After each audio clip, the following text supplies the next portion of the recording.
They do the noise, yeah, the mess we make. Machine Blunt Kelly get caught in the fake. Facts and logic with a twist of chest. Strip it down to truth, yeah, forget the rest.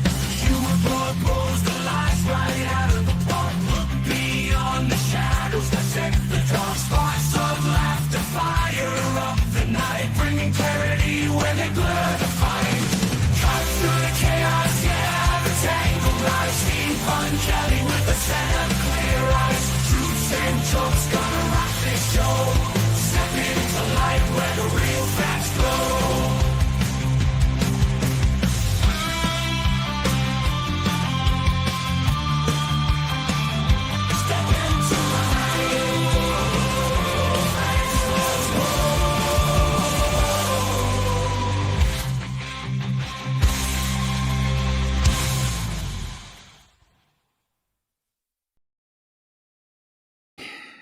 Welcome to the Pun Show. I am sorry if I am not just filled with enthusiasm and joy right now. Having a rough time today. Wow, nobody came. Oh well. Take a minute.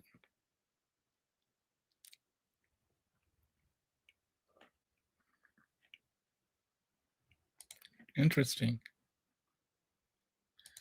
What happened? There we go. We got 3 people. For some reason, I don't know if they're not connecting to Twitter or what. What a day. It's been a day, I'm telling you. So how are both of you doing? I don't know what happened. It seems like I have fallen off the map. Anyway, we'll see what happens here. I'll try and do a show and see if anybody comes. So crazy. Did it not connect to Twitter? What's going on? It's never had this happen before with Twitter.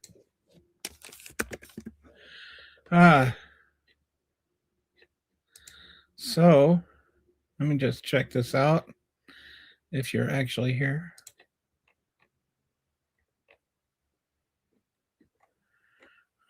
For some reason. There we go. We are live. All right. Well, whatever's going on is going on. There we go. We got just had a delayed reaction from the Twitter audience. And so I'm really just messed up right now, guys. I'm sorry. All right. So right now we've got the another shutdown, and it's really just amazing. After all these years of Donald Trump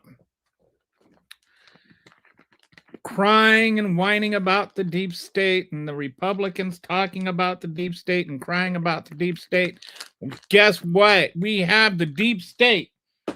We've got the deepest state of all states in the history of deep states, and its name is Donald Trump crime family. We'll get into some of this more later. But right now, this is, I still cannot believe what I hear. That the Democrats' demand on the shutdown, one of their biggest demands is you have to have search warrants to search homes. None of this administrative warrant stuff. Like, actually follow a really, really fundamental constitutional right. This is not like one of those, this is not a semantic thing. This is like one of the core elements of the entire premise of freedom, is that you have to have a warrant to arrest somebody and to search their home. You can't just go in and search people's homes. And so there's this thing called administrative warrants, which, have been used in the past, but not in this way. And they're trying to conflate those things. And yeah, it's kind of like if you don't have a judicial warrant, you don't have a warrant at all. This idea that you can have an administrative warrant. Let me tell you what an administrative warrant is. Administrative warrant is a self-administered warrant, which means there is no warrant. If you can just give yourself a warrant, then there is no warrant. All you need is like your boss's approval. So with your boss, you just say, hey, boss, can I have approval? And your boss says, yeah, you have approval. And then you kick open the door and you drag out an American citizen.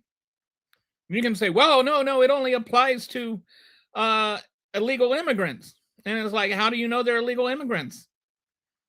You literally drug a man out into the middle of a Minnesota winter in his underwear, who was an American citizen, because you thought he was an illegal immigrant. And it turns out that the immigrant they were looking for was already in custody. This is the kind of reason and the kind of thing that you have to have a judicial warrant for. The judge would say, are you sure you've got the right guy? The judge might say, he's already in jail here. Like, this is why you need judicial warrants, to prevent this kind of crap from happening. And once it's happening on accident, the line between happening on accident and happening on purpose is very, very thin. It's only a matter of time before it starts happening on purpose. So it doesn't matter. I'll get to some comments here. I love the Bad Bunny show. I really loved it too. We talked a lot about that yesterday. Do you like Trump? No. Hey, all. Good here. Really enjoyed your stream. Thank you, Paul. Hey, I'd be down to join game and show some support. Join game. You might be under the impression I'm not a game channel. So we don't have, but there are not citizens. How do you know? They literally arrested a citizen, Jonathan. They actually arrested a citizen. You can say they're not citizens. I would point out that, first of all, it's THEY apostrophe RE, not citizens. The war on apostrophes. You think I've let that go? No. It's time to stop the war on apostrophes. They have meaning.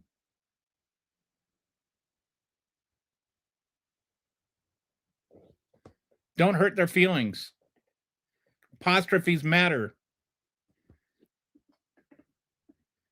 They're not citizens. Yeah. They probably know what apostrophes are, though. So, look at that. So that's the deal breaker for the Republicans. That they're holding up the government to prevent having to follow through on upholding constitutional rights. And not only that, they're acting like one of them called this Democrat wish list. Like, our fanciful wish list is that the federal government follows the Constitution. Like, the Fourth Amendment matters. I don't care if you think they're citizens or not. The Constitution doesn't say it only applies to citizens. Because if it doesn't apply to citizens, it doesn't apply to anybody. The guy who was a citizen that they dragged out in the middle of winter will tell you being a citizen doesn't stop them. Trying to show them your papers doesn't stop them. You all your talk and all your rhetoric and all your crying and whining about the deep state for the last 10 years, you are the deep state. You don't get more deep state than this, than sitting there advocating for the federal government being able to just walk into your house, arrest you, drag you out in your underwear into the middle of the winter. And if you don't let us do that, then we're just going to shut down the entire government. That is deep state. The Republicans are the deep state.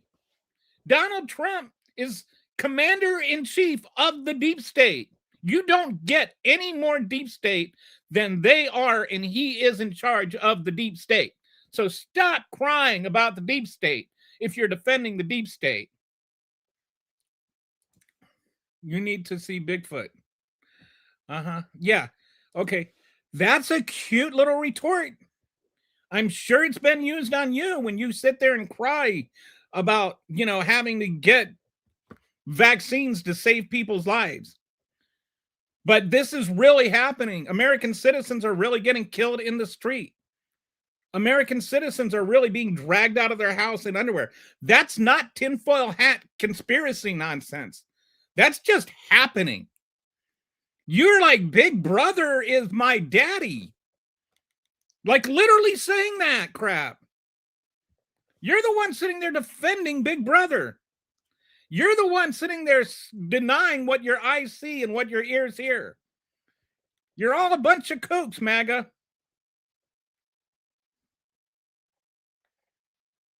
What am I talking about? I'm talking about American citizens being dragged out of their house in their underwear in the Minnesota winter. I'm talking about American citizens being executed on the streets of Minneapolis for exercising their constitutional rights. I'm talking about by now, probably over 200 American citizens that have been illegally detained and illegally held in just inhumane conditions. That's what I'm talking about. If you don't know what I'm talking about, you really need to change the channel. This stuff is actually happening, and it's startling to me how little awareness MAGA has of this happening. This is not conspiratorial nonsense. This is reality. How dare I expect the government to uphold the laws that the government is based on? Exactly. You should expect them to uphold the laws, which means they should also follow the laws. You can't sit there and uphold the laws and then break them.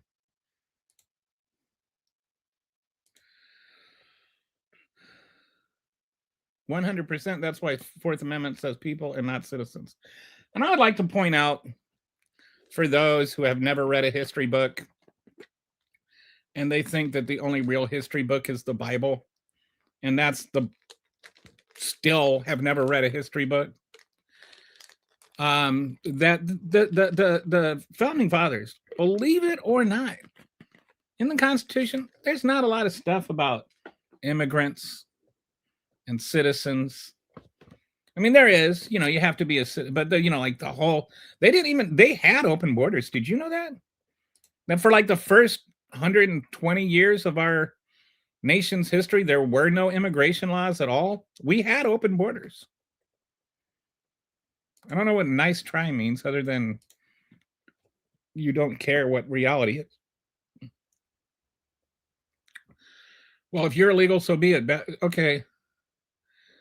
What Roger, son of Dix, did you hear the part about an American citizen being dragged out of his house? So American citizens, I know this is hard for your little MAGA hat, but American citizens are not here legally. Do you understand that? Oh, I'm crying right now. I'm crying. Boo, boo. What a sniveling little nerd you are. Illegal migrants.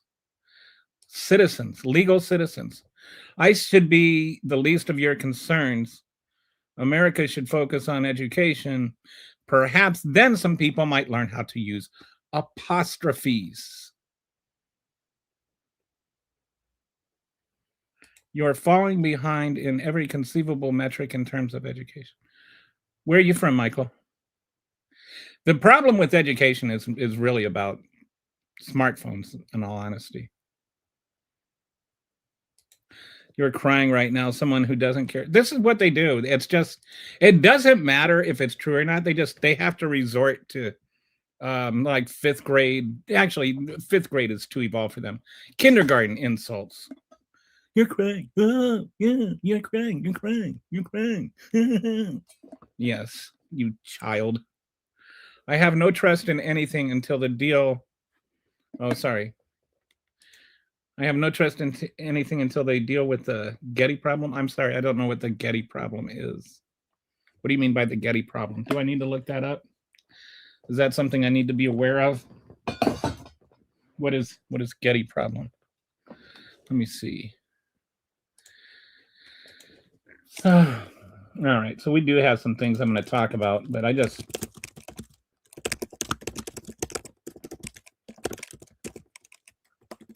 asking Claude if he knows what the Getty problem is. Because when I don't know things, I look them up. That's the way we work on this show. Sloppy Bigelow. Or Slappy Bigelow. Slappy Bigelow. And everywhere I go, I worry about the Getty problem. So yeah, Claude doesn't know what the Getty problem is either. So you're talking about nothing. No, I'm talking about our constitutional rights. Don't protest. It isn't peaceful by any means. You sound a bit whiny. Ooh, Roger, son of dicks. He's just yapping, blah, blah, blah.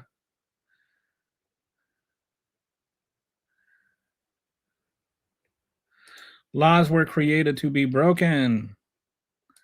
Are you doing this during your lunch break or at work? I'm assuming you have a job. America is a bleep show right now. Yes, there was. All right, so anyway, apparently just got some people that really don't care about the Fourth Amendment at all. And not surprisingly, these are the same people that complained and whined and incessantly yelled about their constitutional rights because they were asked to wear a mask. All legal citizens because we invented the legal system in the first place. What do you mean we invented the legal system in the first place? Are you a real person? Like, are you a real actual person really genuinely making that comment? Like, is that something you sincerely think that there were no laws before America? Is that what you're suggesting?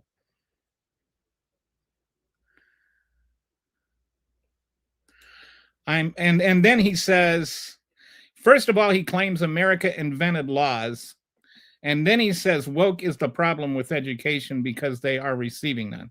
So the uneducated woke people don't even know that America invented the concept of laws. I'm from Canada. Oh, yeah. Well, you're better off than we are. Oh, by the way, hang out, buddy. I'm about to talk about the bridge. So I think that's interesting. Do you guys have what are your thoughts on the bridge thing that Trump is throwing his current hissy about? Them fryers are burning. I know if you listen closely, you can hear Charlie Kirk yelling. The purpose of this rant is to annoy you. MAGA, masks are dangerous. You can't make us wear them. Also, MAGA, ICE has to wear masks because it's dangerous without them. Though they're going to tell on us. All right, so let's go to this post by Donald Trump on social media.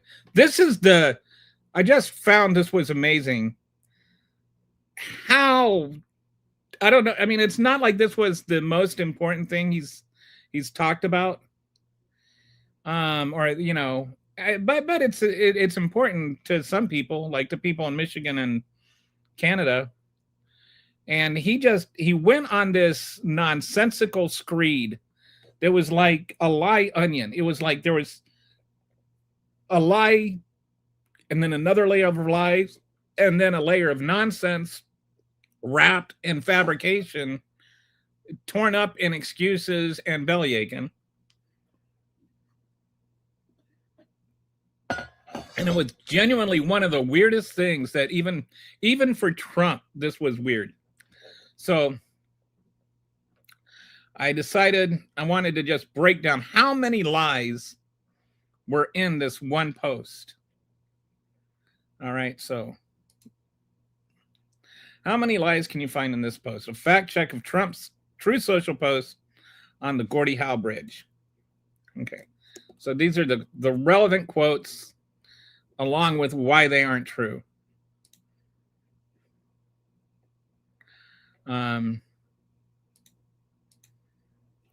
Canada is building a massive bridge between Ontario and Michigan. They own both the Canada and the United States side. Okay, so first of all, the bridge is publicly owned by both Canada and the state of Michigan under the Canada-Michigan Crossing Agreement signed in 2012 when Barack Obama was president. And so Donald Trump is saying that the United States didn't have any say in it, but Barack Obama was president in 2012. I know he doesn't like to admit that other people have been president other than him. But yeah, that still counts. What Joe Biden did as president still counts. What Barack Obama did as president still counts. Because they were president. Michigan Governor Whitmer's office confirmed it will be operated under a joint ownership agreement between Michigan and Canada. The deal was negotiated by Republican Governor Rick Snyder. So if you haven't heard about it, there is a bridge connecting Ontario and Michigan. And I think it's like Windsor and Detroit.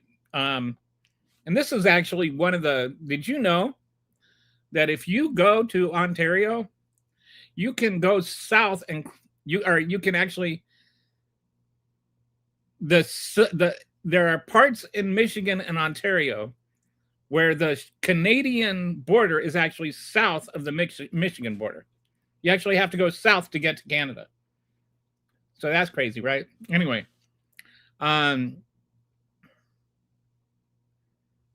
you've got this bridge that's just now about to be completed. They've been working on it all these years. And then Trump did one of his got a wild hair things and decided all of a sudden out of nowhere that he was going to have a big tantrum about this bridge.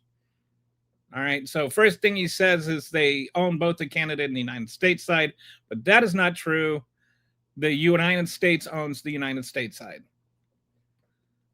They said they built it with virtually no U.S. consent, which Windsor Mayor Drew Dilkins confirmed the bridge was U.S. content, not consent. Sorry, this was the steel. He was made a big thing about U.S. not having no U.S. steel being used. But Windsor Mayor Drew Dilkins confirmed the bridge was built with steel from the state of Michigan. The 2012 agreement included a waiver allowing both Canadian and U.S. iron and steel to be used. Basically, they used U.S. iron and steel on the U.S. side, and they used Canadian iron and steel on the Canadian side. And the bridge was built with union labor on both sides of the border. So it was a collaborative effort used with both steel from both nations. He said, line number 3, President Barack Hussein Obama stupidly gave them a waiver so they could get around the Buy American Act and not use any American products, including our steel, which, as we just established, was a lie. The waiver did not exclude American products. It allowed both Canadian and U.S. steel to be used. So it wasn't, the issue was it didn't only include U.S. steel. It allowed Canadian steel to be used on the Canadian side. American steel was used on the American side of the bridge. Without the waiver, the project would have been restricted to U.S.-only materials. The waiver opened it up to both countries. It expanded, not restricted American participation.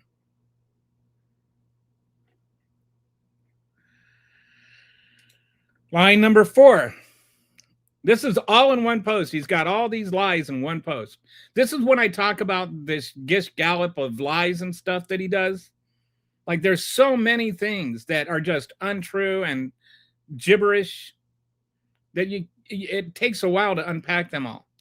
So what does the United States of America get? Absolutely nothing. That's what he says. The reality is Michigan co-owns the bridge and will benefit from toll revenues. And this is, I think, a really important part.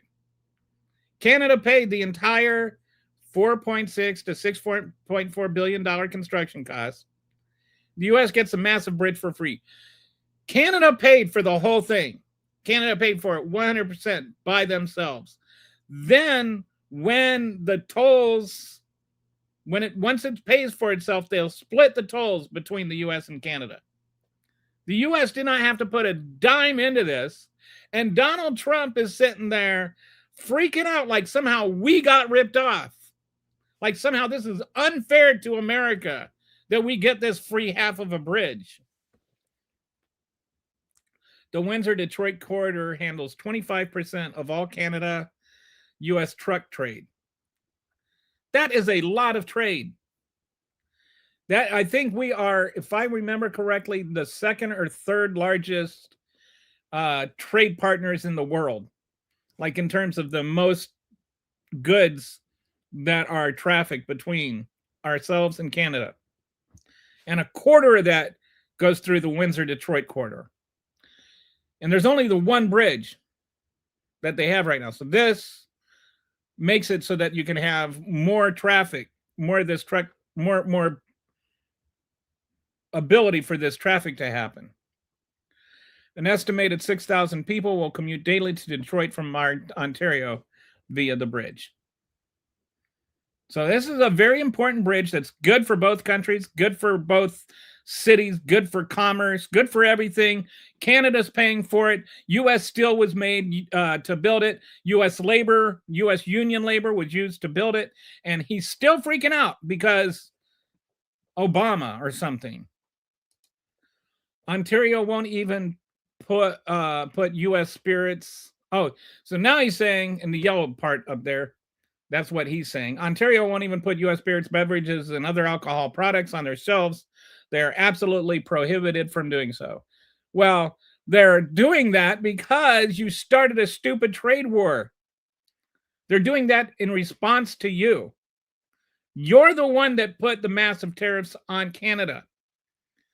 So they stopped stocking their shelves with American liquor. I'm sorry that you think Canada has to put America first, but Canada can put Canada first. They don't have to do what's bad for Canada because you think it's good for America. Ontario didn't pull U.S. alcohol from the shelves until March of 2025 as direct retaliation for Trump's 25% tariff on Canadian imports. But Donald Trump heard about that from Kentucky because Kentucky doesn't like not being able to sell their whiskey because he's got a brain fart. He's got a fart for a brain and doesn't know how tariffs work. Ontario Premier Doug Ford, every year LCBO sells nearly $1 billion worth of American wine, beer, spirits, and seltzers. Not anymore. And you can't blame them. They're allowed to, retaliate. Donald Trump thinks that he should just be able to punch other countries, and then they just have to bleed and say thank you. Ford explicitly said ban stays until Trump removes the tariffs or a new deal is reached. Trump is complaining about retaliation for his own action. And by the way,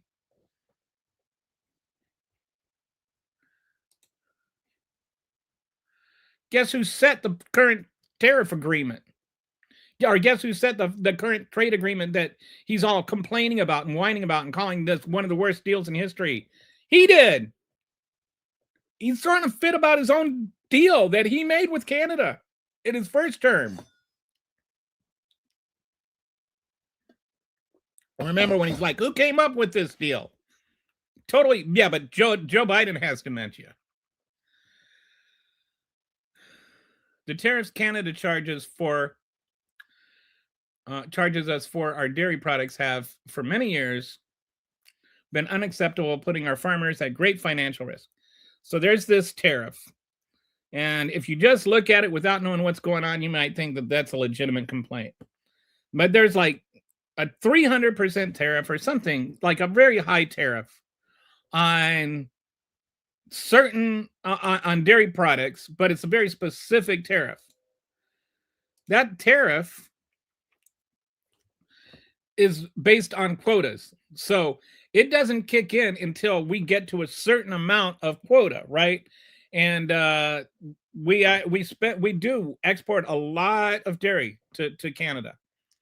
However, we only about a quarter of that, or we only get to a quarter of the quota before the tariffs kick in.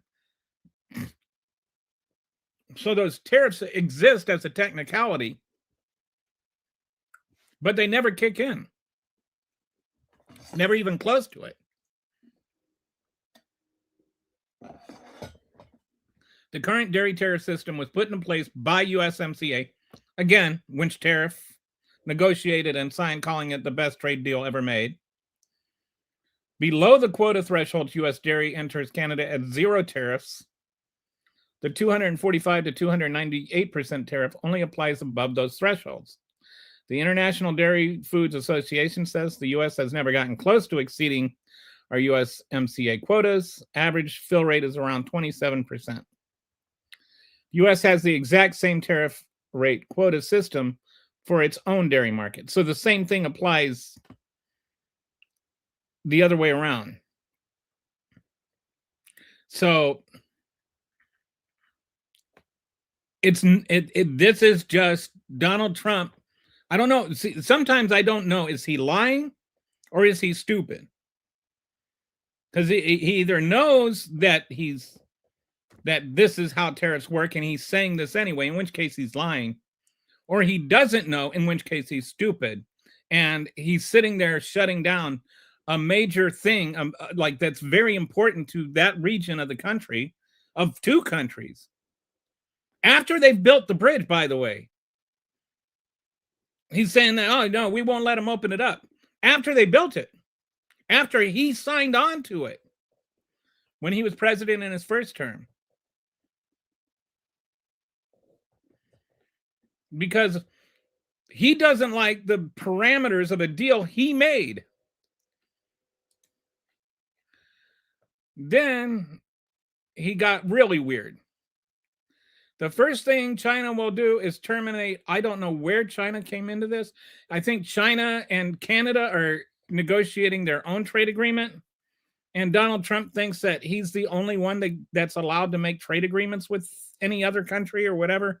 Like, he thinks that the United States, everybody else in the world has to be America first. It's not enough. Not enough for America to be America first. Everybody else has to be America first. Canada has to be America first. China has to be America first. All of Europe has to be America first. South America has to be America first. Greenland has to be America first. Everybody has to be America first. And by America first, he means Trump. The first thing China will do is terminate all ice hockey being played in Canada and permanently eliminate the Stanley Cup. This is the President of the United States. And I had some of you, because just because American citizens are being dragged out of their own house in their underwear, I think that we should be able to make sure ICE follows the Fourth Amendment and does warranted searches. You call me a conspiracy theorist. But somehow Donald Trump says if the bridge opens, China's going to make ice hockey in Canada illegal and take away the Stanley Cup. I have a hunch. Canadian. I've been to Canada. I love Canada. Canada's a wonderful country. Toronto is a beautiful city and much more culturally diverse than you might think. I really it's a really really pretty city, and it's not what you think of with Canada. It's almost more like a European city than a American city. Um, but it's really nice there. Um,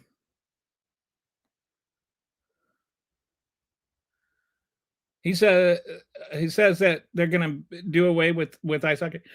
If you want to piss off, it's hard to piss off Canadians. You take away hockey, and you will have some pissed off Canadians. They breathe hockey.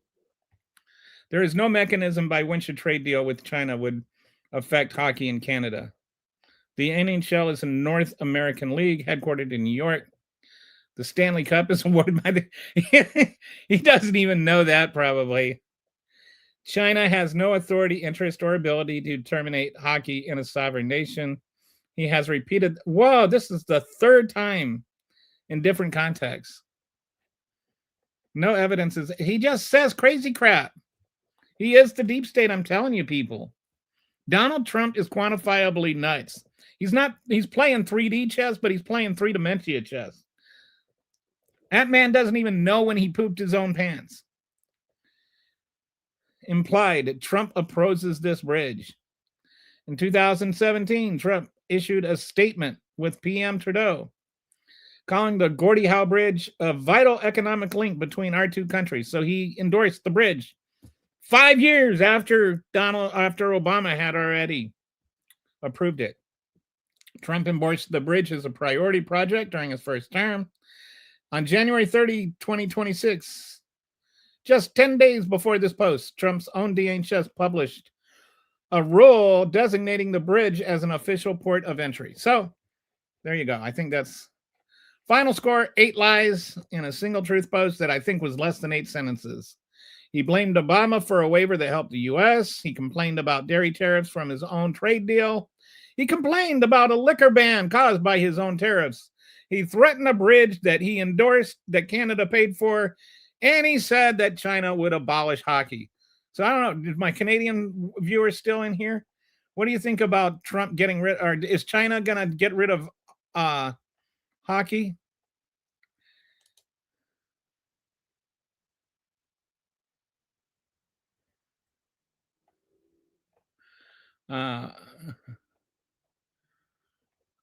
Okay. I'm not an American, so I couldn't care less. Okay. MAGA. All right. So I scrolled back up too far. The mindless MAGA Americas are losing their bleep right now. They still haven't recovered from the fact that the halftime show is in Spanish. I mean, there are some really just weird rants about that. I think this guy is just so used to people mindlessly trolling that he is on a defensive mode autopilot. Well, that's not an unfair thing to say. My wife every once in a while will come in and say, "Hey, you need to settle down." Obama was the best president I've ever had in my lifetime. I'm only 30, so that isn't saying much. I'm 58. He's the best I've had in my lifetime. I think, there's just, I mean, all that peace and prosperity and whatnot. He never cheated on his wife. He never had any kind of personal scandal like even Clinton did. There is no way that America would open a cross-border bridge that would be solely owned by Canada. Yeah. I mean, if you start peeling back layers and thinking about it logically, like I saw this post, and the first thing I thought is it's got to be parody, especially when I got into the ban hockey nonsense. Yeah. Oh, look. Somebody said something that's hilarious. You probably know little to nothing about Obama's presidency and rely on biased media in order to get your facts. Obama was the best president that America had been for decades. People forget what, like, Obama literally inherited the worst economy since the Great Depression. And he put it on a trajectory that it was vastly improved by the time Trump took office. All the positive things that Trump, allegedly did, he just took credit for what the black guy did. The economic growth we had during Trump's first term was 100% because of Obama's economy. But people that don't actually like read books, but they learn from Fox News, they don't know that. I would venture to say that the Canadians care about Canada. And no, half of Canada does not want to join the USA. This is just not true. And it's not just Canadian leadership. Have you ever talked to anybody from Canada? No, they don't. None of this is true. I know you guys get all your information from right-wing nutjob news, but this is right-wing nutjob nonsense. There is a smattering of people, and it's not going to happen. There is a whole bunch of Californians that would love to go join Canada right now. I'll tell you that much. But no, Alberta, Saskatchewan, man, this is just made up. This is made up. Why do you have to make up? Oh, it's Glenn. I think I've seen you lying on here before. Trump is like a mobster who can't stand anyone skimming his stuff. Massey Kahana 2028. Massey'd be interesting. I wouldn't vote for him, but he's a I don't know what makes him smarter than me. I know that China's not going to outlaw hockey in Canada. People should pause and look at what the government is not doing for the population.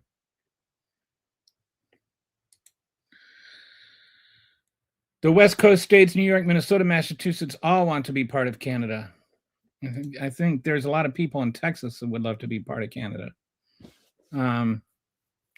He's both evil and dumb enough to wholeheartedly believe what the people lying to him say. Yeah, I don't know if it's like I think I don't like. Is he ignorant and just being manipulated? Like, is he really? Sometimes I say Donald Trump is the auto pen. They always talk about Joe Biden's auto pen. That, like, Donald Trump is an auto pen. He's an actual auto pen. He just signs his name where he's told to sign it. And they sit there and they, explain it to him while he's sitting there with one jaw, like all slack jawed and drool pulling around while he sleeps. And then he wakes up and he signs his name. And he goes, ugh. And then he rambles on incoherently for 5 minutes and falls back asleep. More likely, China will start to develop a hockey program. Don't they already have? Does China have a hockey league?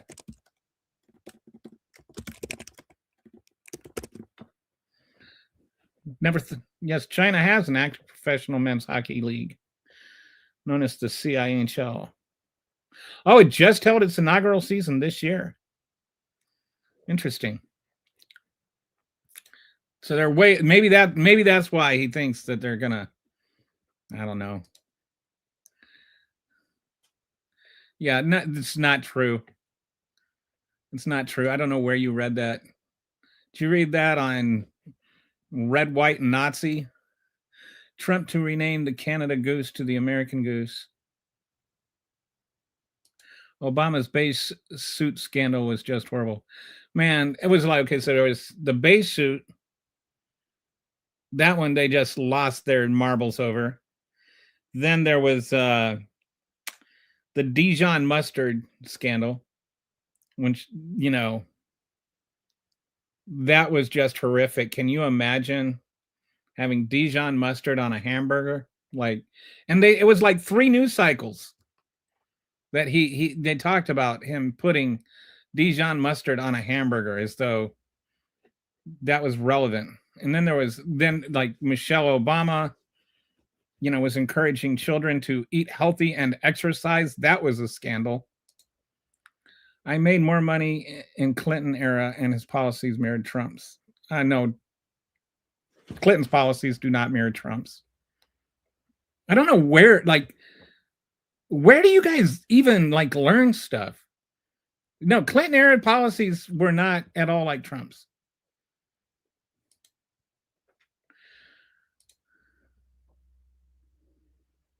Who was on the files? Obama? Oh, in the files. I'm assuming you mean the Epstein files. China started a hockey program is the dumbest thing I've heard since that idiot said Osama. I don't think you're qualified to understand what is stupid. It's shocking how many people forgot Trump was president during COVID. I swear, they really 2020. They think Joe Biden was president. They get so many things about 2020 blaming Biden. Europeans love Canada. I think that Europeans used to love America too. I mean, if you're being honest.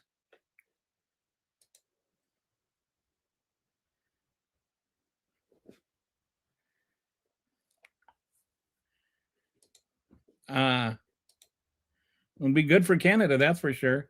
I think California has a larger economy than Canada. Let me check that. Does I'm pretty sure it does.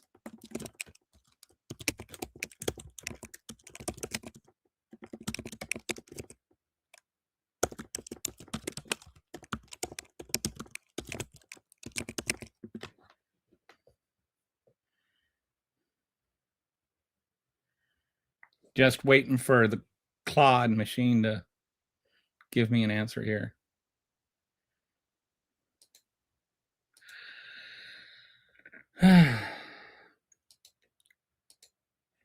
Yes, and it's not even close. California's GSP was 4.04 over $4 trillion as of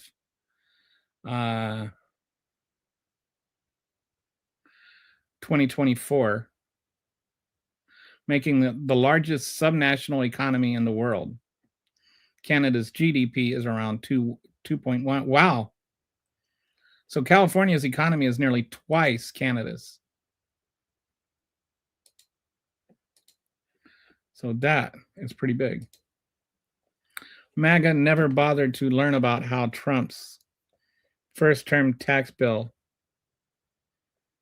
and OPEC deal were responsible for what we felt under. Yes, there was never any even remote effort to explain or understand or discuss why we had inflation under Biden. And I will say, there was a part of it, and it's kind of hard to determine exactly how much, but there was, when it comes to inflation, I always say there's multiple factors to any inflation. It's not like one thing causes inflation, unless it's across the board tariffs on every single thing that you import. But there was the Ukraine war. There was the supply chain issue.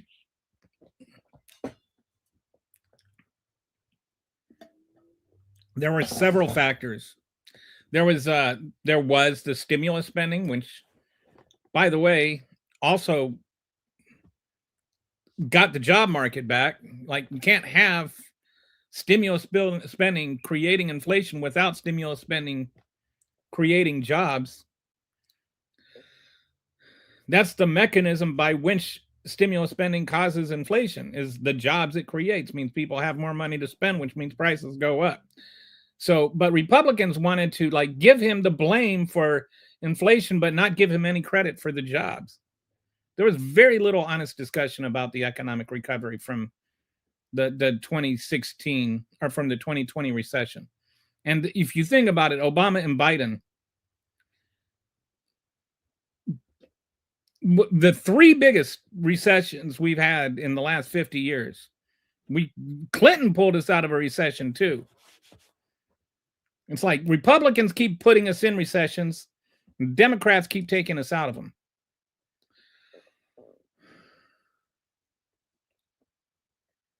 All right, so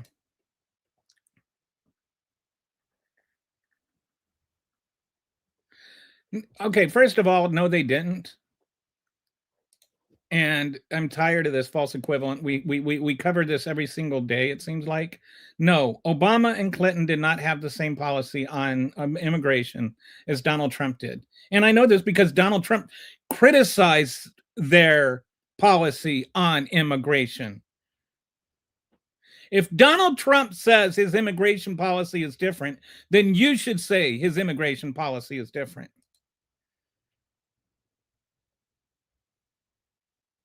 Yeah. You know what? Bill Clinton and Barack Obama didn't build concentration camps and didn't stick civilians in them and American citizens. Barack Obama and Bill Clinton didn't send ICE out on the streets of Minneapolis and execute American citizens for protesting. So stop with that nonsense. Sane people are talking. Trump is an auto pen king. He is the dumbest president in history. Best liar, though. Well, you know, when you don't know, I see, like, I don't know, maybe it is, it's like he doesn't know he's lying because he's too stupid to know when he lies. Fox News kept running with footage of him asking for Dijon mustard at a hamburger place, and they called him either elite or yes, the black guy that like literally was on food stamps when he was a kid is the elitist. But somehow Donald Trump, who only inherited $600 million from his dad and declared bankruptcy multiple times, pulled himself up by his bootstraps. I am 58 years old. We're the same age. No, they don't. I was there too, dude. I campaigned for Bill Clinton. Bill Clinton never said anything, never did anything that Trump is doing with immigration. Bill Clinton never put thousands of ICE agents on the street. There wasn't even ICE agents there. ICE didn't even exist yet. He just followed on. He never ended asylum rights. He extended them. Maybe you should learn what you're talking about before you correct your superiors, John.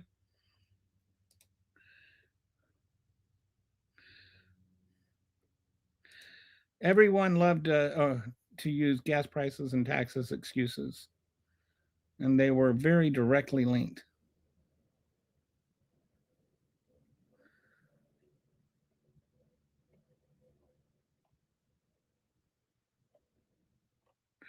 Yeah, nobody, see, this is part of the problem here, John, is you are conflating a whole bunch of things, and you are not willing to actually, with integrity, have an honest conversation about what they said, what people are saying now, and what Trump is saying.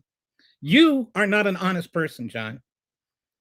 Nobody is arguing that immigrants don't need to come here legally. That's not what the issues are about right now. The issues about right now is whether or not asylum is a fundamental human right, and whether or not the president of the United States follows the laws as they are written regarding asylum. Has nothing to do with open borders or immigrants coming over here illegally.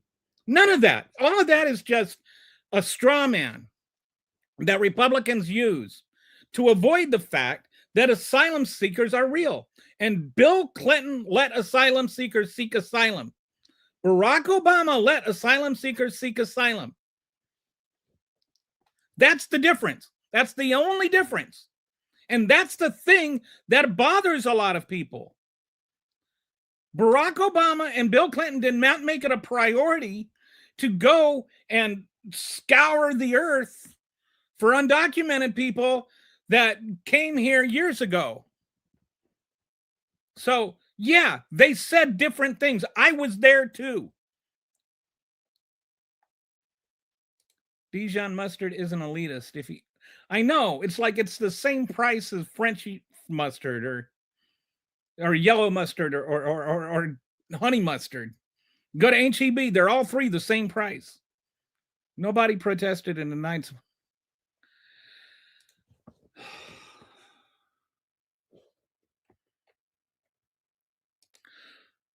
People need to pause and look at what this government is not doing for the population. You can't just you can't just say I'm in danger. No, Joe Biden's and Mitt just believed anyone who said they. Yes, and nobody is saying you can just say you're in danger. Like this is nonsense. It's just total nonsense. People don't just come over here and say I'm in danger and then they just get an asylum. Nothing. That is not how anything works. Learn the asylum laws, people. Like I am so frustrated with every day MAGAs have to come on here and make the same stupid arguments about asylum, and you never even read the asylum laws. You have no idea what the process is. You just sit there and you regurgitate the same sort of filth that comes out of the mouths of worm scum like Jesse Toilet Waters. You just repeat vile and hate. Stop it. Learn. Read. I'm doing these shows so that you can learn. Learn something. Read something. Read the asylum laws. Forget about MSNBC or Fox News or what anybody else says. Read the actual laws. Learn what the actual procedure is. When somebody comes over here, they have to prove, first of all, to a border patrol agent or somebody at the border that they have enough reasonable fear of persecution that that agent gives them an asylum hearing. Then at the asylum hearing, they sit down with an asylum officer who researches and calls back and determines whether or not that fear is credible. Then if they have a credible fear of getting murdered, if they get sent back to their country, then and only then do they get granted asylum. That's the way the law is written. If you don't like the way the law is written, then change the law. But right now, all you're doing is saying Donald Trump does not have to follow the law. And then you're calling people who are following the law illegal while Donald Trump and his minions are out there breaking it. Learn what you're talking about. Stop spouting nonsense. I know what I'm talking about because I took the time and effort to learn and to read. You have not. Thank you.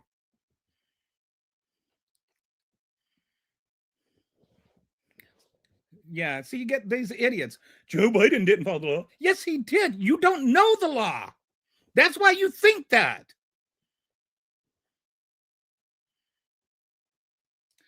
You didn't change the law. There hasn't been a change in the immigration laws in years and decades.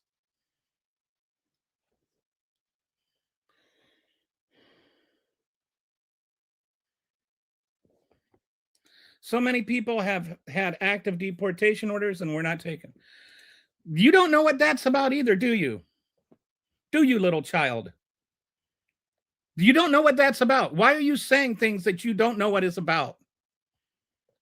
What happens with the people that have these deportation orders that weren't taken is they go to a prison, they do their sentence, and then when the sentence is up, ICE is supposed to go pick them up and take them.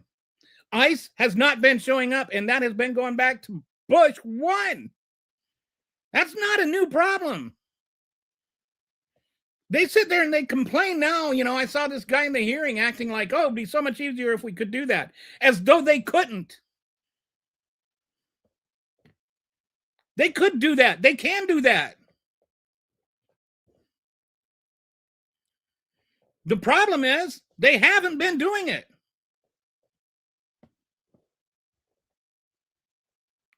All right, that's just bragging that you're stupid, Adam.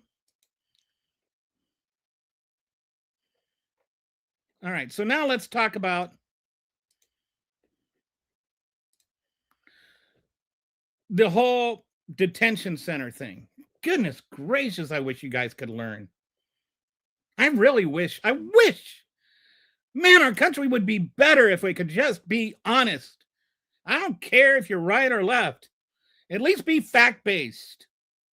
At least learn what you're talking about. Why is that so hard to just have honest conversations?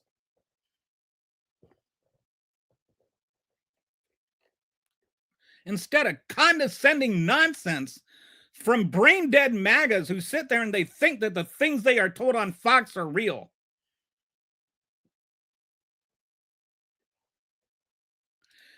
Tom Homan, Homan, said they were not. He lied. The ones that weren't cooperating were ICE. There is not a single record. There is not a single incident of anybody who was in a Minnesota state prison or a Minneapolis city prison that was due that they refused to hand them over to ICE. There are over 1.5 million people in the country right now who ICE never picked up. And they are in all kinds of states. They're in Florida, they're in Texas, they're in California, they're in Kansas. They're in red states, they're in blue states. They're all over the country. But they're not getting picked up. 1.5 million of them. And they haven't been picked up for decades. Some of them because they're just very, very small offenses. And ICE just doesn't bother coming to pick them up. Most of them are not violent offenders. Some of them are.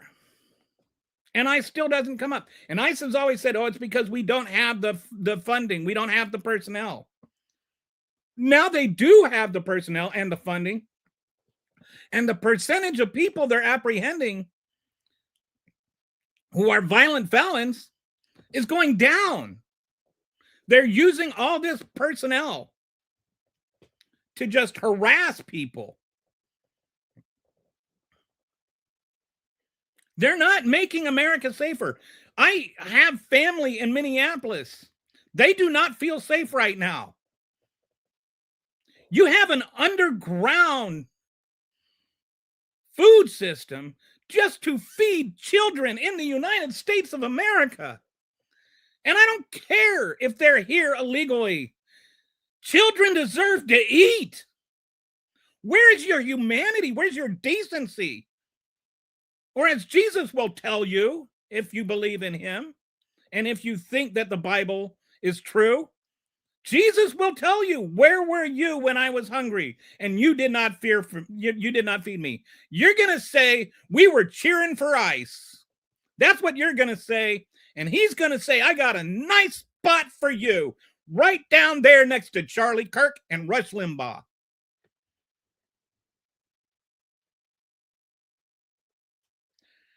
Okay, fact, you are triggered. No, I'm upset.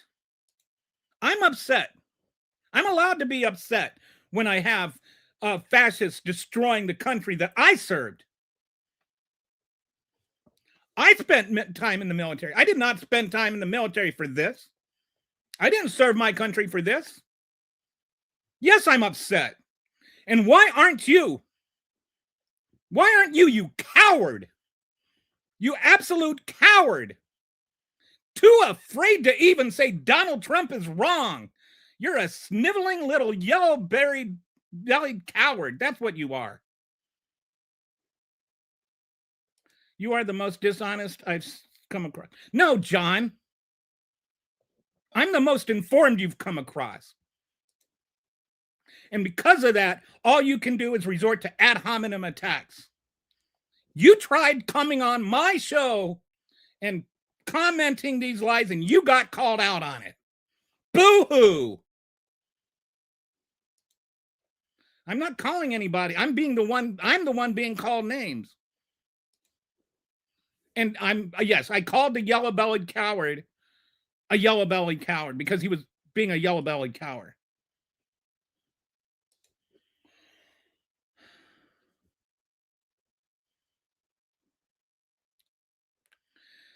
Red states are cooperating. They are being picked up. No, they're being picked up in both states when ICE goes. It's not the red states are cooperating. The blue states are cooperating. ICE isn't cooperating. ICE has not been showing up to pick the people up when they are released from prison. Do you understand again how the law works? When an illegal immigrant serves their time, they are supposed to be let out of prison by law. So what happens is the state calls ICE and says, hey, we've got somebody to be picked up right here. And then ICE comes and picks them up, supposedly. But they're not picking them up. ICE is not showing up to pick them up. That's why you have 1.5 million people across the country in red states and blue states. I know on Fox News, they lie to you and they say it's only a blue state thing and it's, about sanctuary cities, which is a different thing. Stop learning from Fox. They lie to you. They lie to you. And then you believe lies, and then you come on my show, and then you tell me the lies that they said, and I have to correct you, and then you say that I'm triggered. Just stop watching Fox. If the whole nation stopped watching Fox News, we would be healed in like an hour. No, the sanctuary cities are not lying. That's not what sanctuary cities are, and that's not what sanctuary cities are doing. Fox News is lying to you about what sanctuary cities do. And what sanctuary cities, what sanctuary cities are is they don't turn over their police force to help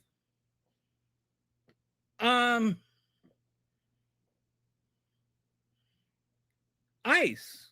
They don't take somebody, like, let's say somebody got apprehended or got a speeding ticket,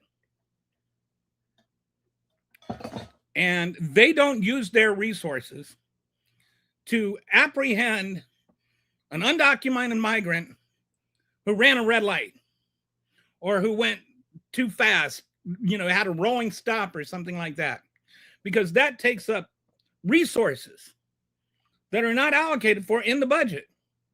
They do not use local money to carry out federal tasks, federal law enforcement. They don't use the police to go after illegal immigrants.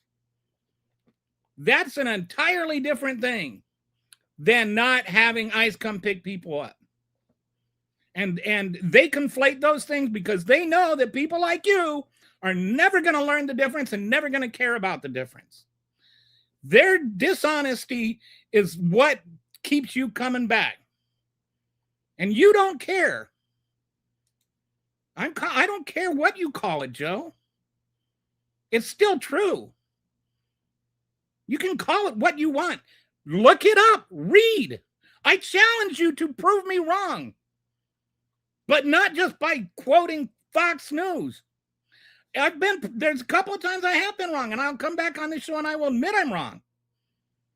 If I get shown I'm wrong, but I am not wrong on this. I have read this. I've looked it up. I've read the paperwork and not watched the news channel to get my information. I read the actual laws.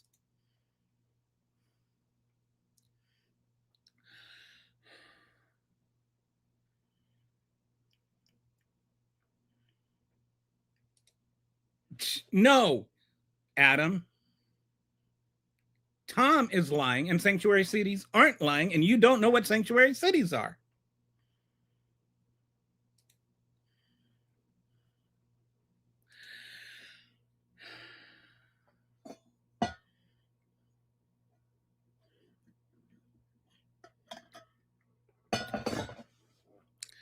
You can say that, but that's not what Donald Trump ran on.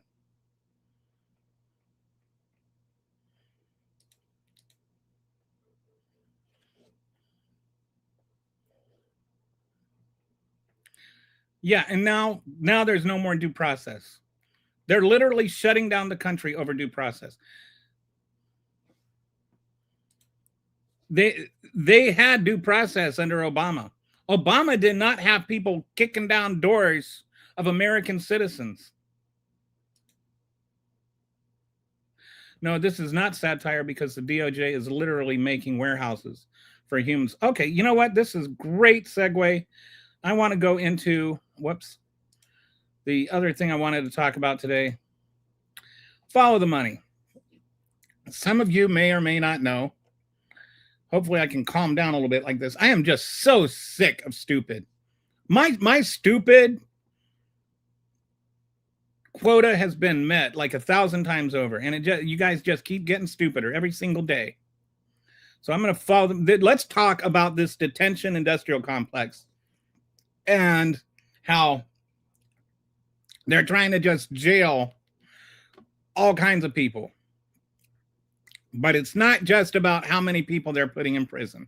It's how much money is being put in the pockets of Trump's donors. This is why I say you're the deep state. You are the deep state.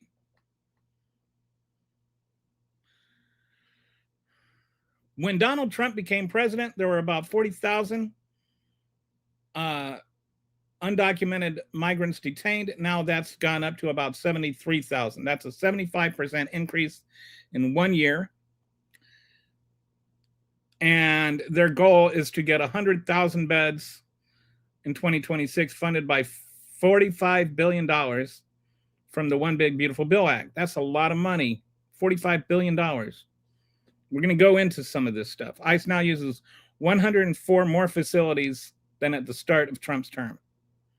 So they're opening up all these new, and you know, if they're just moving them out, why do they need all these facilities?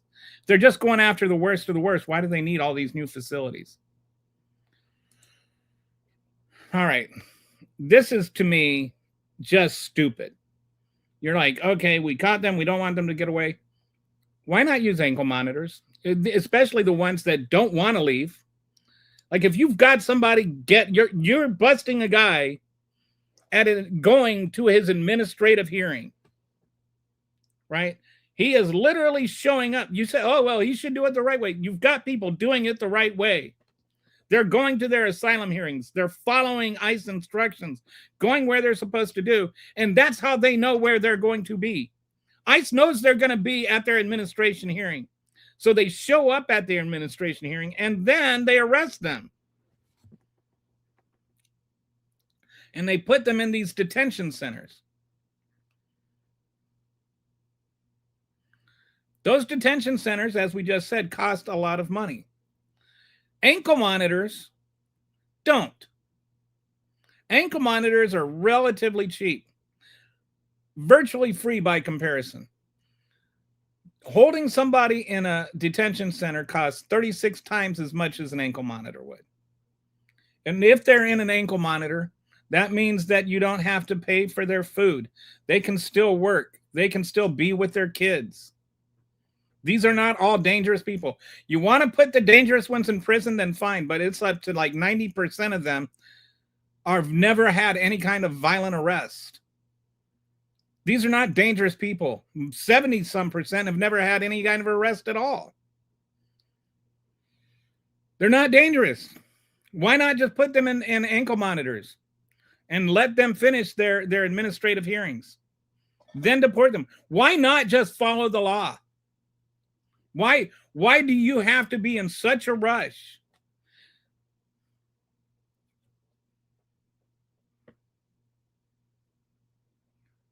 There's a 95%, if you give people an alternative to detention, there's a 95% compliance rate. So you could let 95% of these people that are in prison out. Sure, you want to keep the ones that are at risk? Fine, I can agree with that. But why do you need to detain somebody that just wants to be with their son? And why do you have to detain the father and the son, the guy with the blue bunny hat that was, by the way, here legally seeking asylum and like even came here legally seeking asylum? They had pre-approval to come over here and seek asylum. But no, they're going to torture his child until he renounces his asylum claim. So who's making all this money? Like, follow the money, right? Isn't that what we're always saying? People on both sides will always say, follow the money. Who's making the money? Why are we spending all of this money on detention centers when we could just be slapping ankle monitors? There's two groups, the Geo group and coercive, who are building most of these detention centers, who are getting most of this money. Market cap for Geo is 4 billion. Market cap for coercive is 2.2 billion. ICE is getting 43% of that revenue. Their stock price has gone up 73% since the election. $1 billion in contracts awarded. 2024 revenue, 2.4 billion. So they've got their revenue went up like 50%. This one, coercive, 30% of their revenue comes from ICE. Stock price has gone up 56% since election. 544 million in Trump contracts awarded. So that's where all the money's going. Geo and coercive.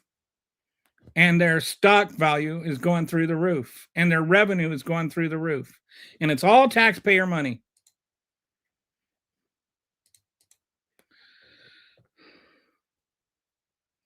So, did they invest? Is this... Trump loves his quid pro quo, right? Their contributions. Geo subsidiary. Mata, they $1 million to Super PAC. Geo Trump inaugural committee gave $500,000 to the inaugural committee. Republican Congressional Leadership Fund, they gave $775,000 to. Core Civic, they gave another $500,000 to the Trump inaugural campaign. The Core Civic CEO, Trump joint fundraising, another $300,000. And then their lobbying, they spent another $3.1 million. Total political investment, $6 million, return 1.5 in contracts and counting. So that's a good deal for everybody, right? Trump gets another billion or another million, a few more million, and they get $1 billion in contracts. So then let's look at some of the players involved. Pam Bondi actually lobbied for Geo Group at Ballard Partners. She was paid $393,000. Now she oversees the DOJ private prison policy. No conflict of interest there, right? And that's just a happy coincidence. Tom Hammond. He looks like a can of boiled ham. Tom Homan, former ICE director, CEO group consultant, back as border czar, implementing policies that fill GEO's beds. So he was a GEO consultant and kind of bouncing back and forth between ICE and DHS and GEO. GEO lobbyists, 10 of the 13 of GEO's largest lobbyists are former government employees. 77% of GEO's group's 2024 lobbyists previously held government positions. New firms include Trump Jr. associate. So Donald Trump's family is directly making money off of the detention centers. Shouldn't that concern you? I know a lot of people lost their marbles because Hunter Biden sold a painting. But Donald Trump Jr. is raking in money based on his connection to the detention centers that are getting $1.5 billion after they've donated millions of dollars to Donald Trump personally. I have a feeling if this were like Joe Biden, then Foghorn Leghorn would be investigating it. Daniel Bible, who's never read it. GEO executive VP. He's the career ICE official who managed detention capacity, left government to become GEO executive. All right. So this was back in the 80s. I don't know how old you are. The guy that was 58. You might remember this with GE. We bring good things to life. And they had something called iron triangles. And that's where you have the same group of people that would get they get elected to Congress, and they would give the lobbyists what they want, and then they would leave Congress and they would get jobs as lobbyists, and then they would get jobs with the executive branch, and then they'd get jobs back with the companies as CEOs or whatever. And so it was just this kind of rigged system where government would award contracts to certain companies, and then those same companies would donate money to the same politicians that would then become lobbyists for the same companies that were getting the same money for the contracts they had just given them. And so it's like this triangle where it's the same group of people that just kind of floats around and they just circulate and they just make money off of taxpayers. Whoops, didn't mean to hit that. And you've got the same thing right now. This is a classic iron triangle. The Congress is sitting there giving all these detention centers all of this money. And like I said, they don't need the detention centers. They don't even need the detention centers to get immigration under control. They can just use ankle bracelets and save a whole bunch of money. These are not people that want to flee.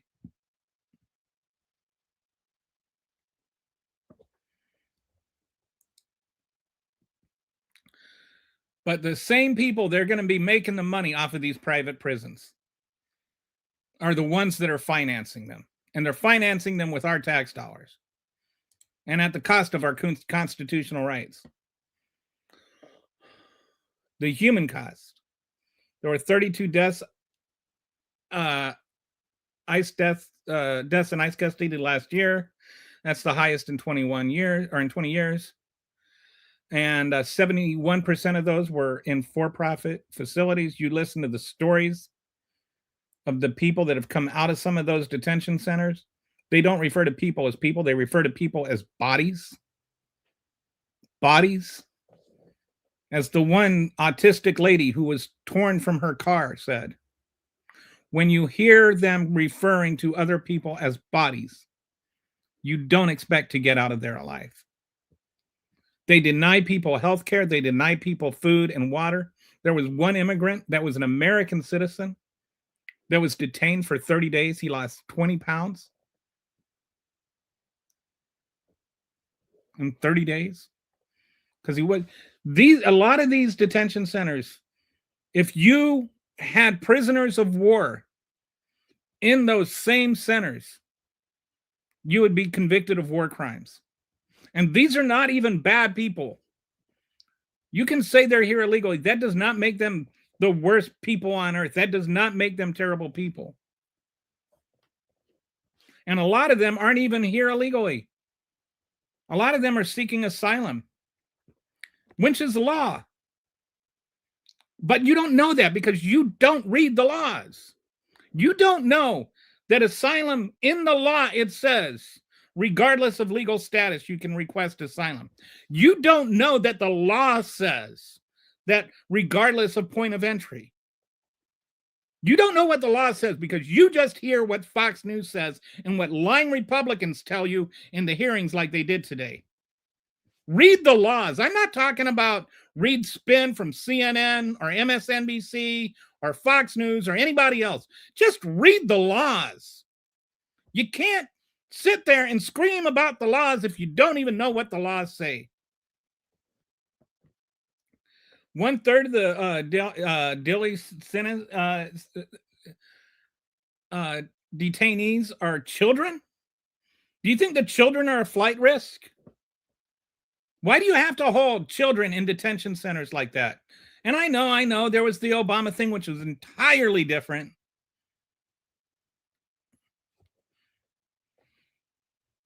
But you complained about that. 6+ deaths confirmed in early 2026. And by the way, these are the deaths in the detention centers.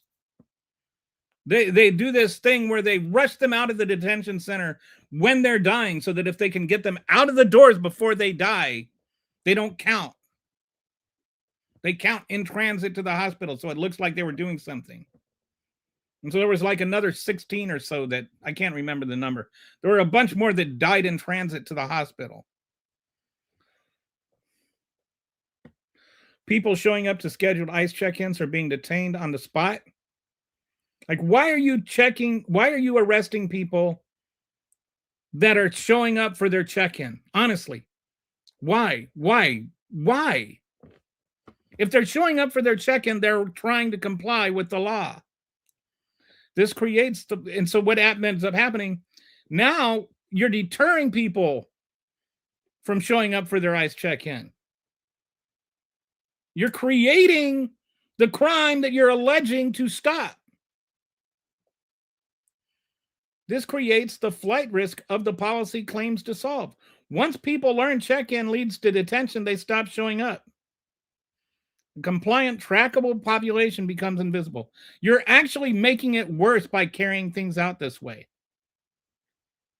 But MAGAs don't think. They just stink.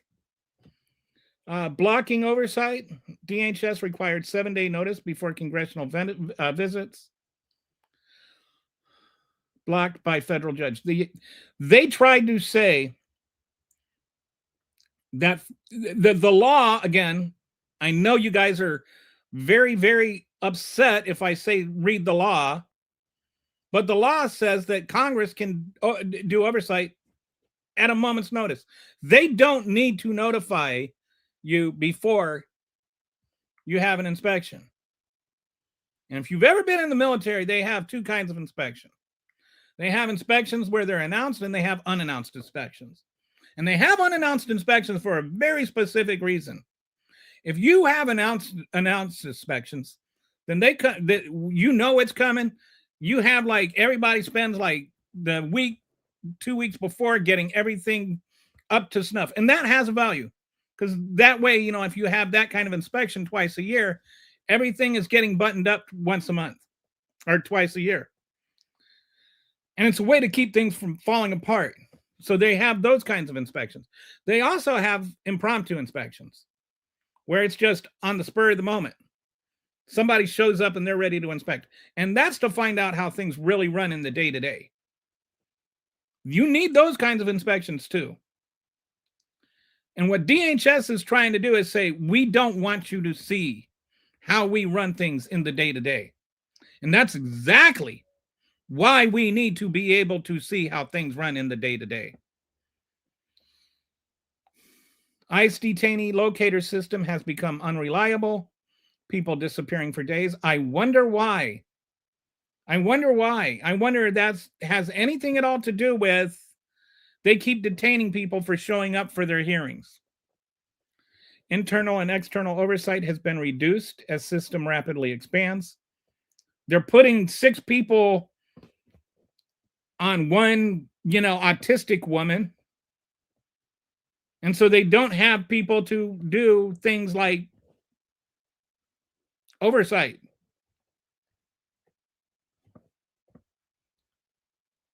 Lawmakers denied entry to facilities, multiple court orders required to restore access.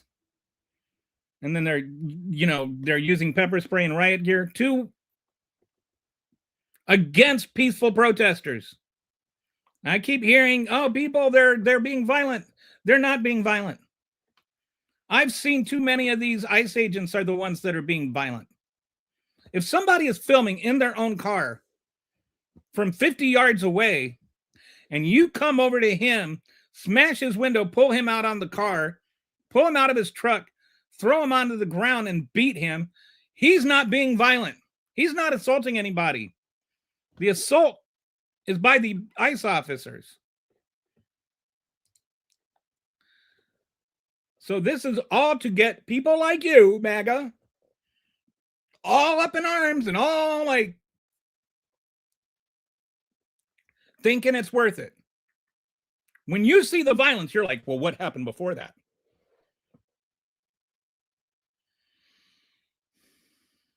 It's to get you on board with losing our constitutional rights so that people can get thrown into these detention centers and Donald Trump can make money and his rich friends can be making money. I saw a press conference where John Ossoff called the Trump gulag the Epstein class. And I just love that. That is what they are. A bunch of moralists, billionaires who don't care about you or anything else, but somehow you think that they're going to be your saviors.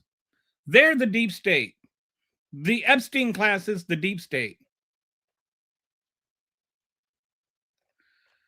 Okay, so. All right. So that's that one.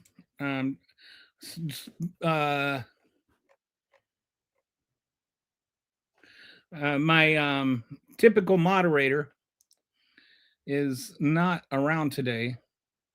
I saw your I scrolled past it. I was Skippy. I saw your oh, there it is. I'm just a bot since I don't have your identical beliefs. No, you're not a bot.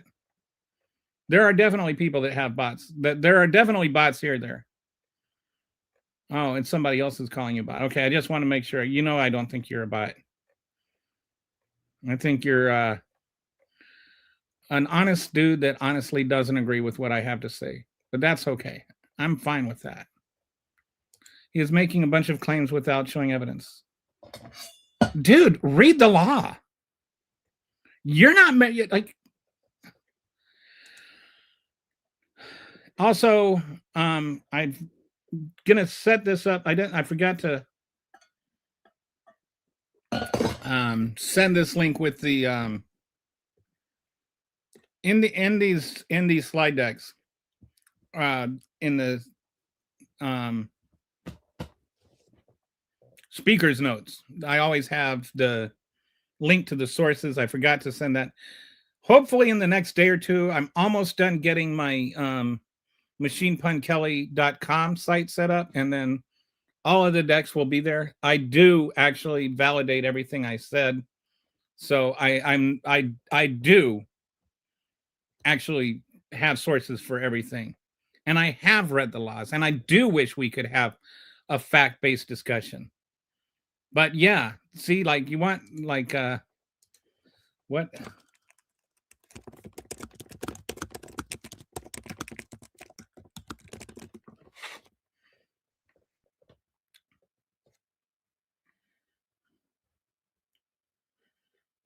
Hang on a second, just letting it load. See, you think that just, oh well, I'm gonna challenge you that you don't have sort, as though anything that you're saying is sourced in reality at all. Okay, but here is the actual asylum law. I read this. Seems like I read this every day too.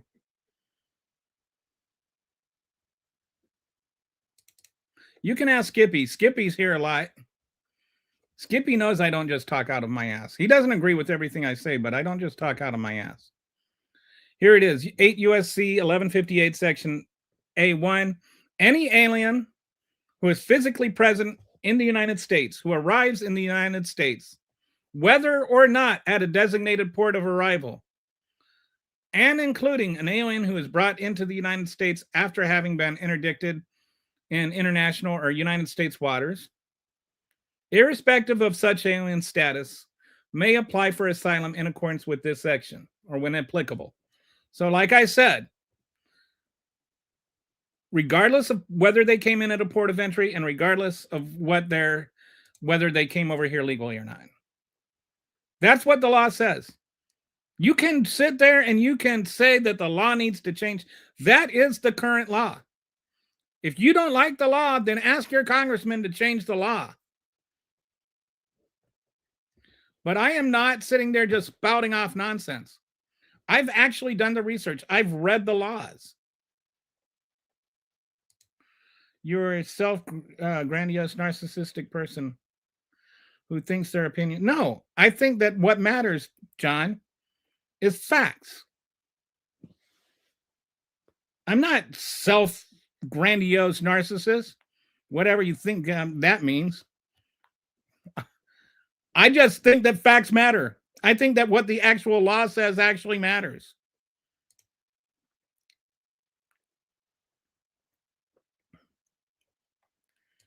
Okay, then whatever you get the same cesspool of information from.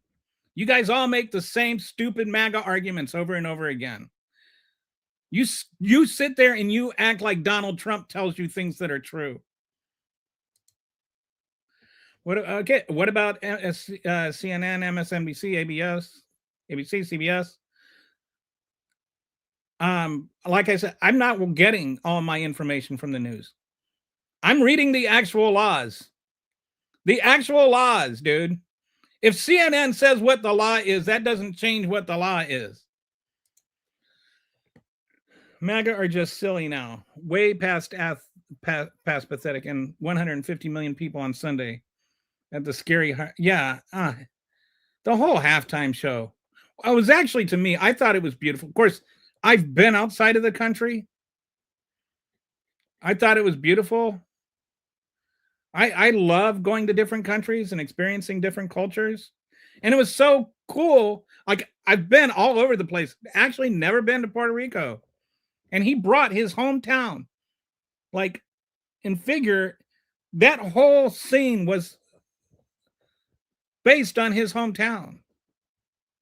He brought Puerto Rico there. And then you see there was Laura Loomer was like, this is like so MAGA that they had she was like, I thought it was a parody. I thought it was a really clever parody at first, because she had this post about, if he, why does he have people on the, on the electric poles,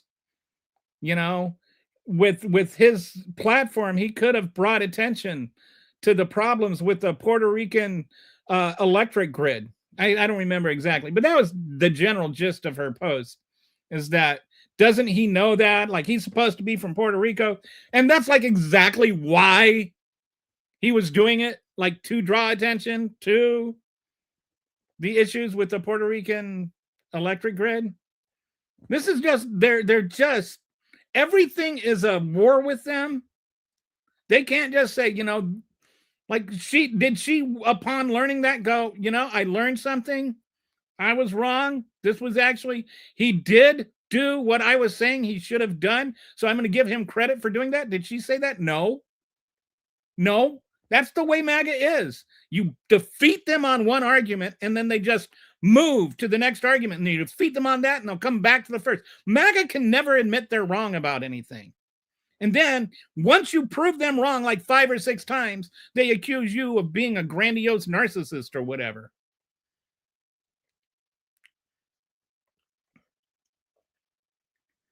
Yes, I have a reality bias.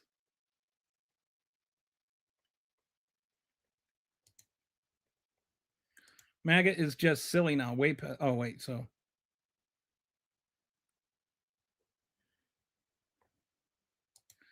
They don't, yes, they do. They absolutely do. There's never been an instant in Minneapolis or Minnesota, state jails and the city jail. I think there are some with the county jails where it's a little bit different, and which neither Mayor Fry nor Governor Walz has any authority, where they didn't turn over somebody. This is ICE lying to you. This is the Trump administration lying to you. Tell me the name of the person that didn't get turned over. I live in Chicago. Our city is perfectly safe. Yeah, and by the way, did you know that sanctuary cities have a lower crime rate and a higher income than non-sanctuary cities? Just, point of order there. You know why that is? Because in spite of what the stupids want to tell you, Undocumented migrants are actually good for the economy.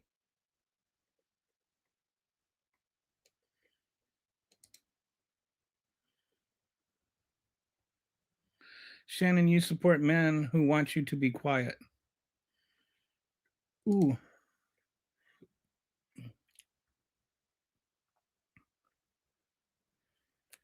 You didn't read that. I mean, if you read, I don't know where you read that, but whatever you read wasn't true. I'll bring this up. Okay, here. Let's do fact checks then. This is what you guys want. We'll do it. I'm not afraid.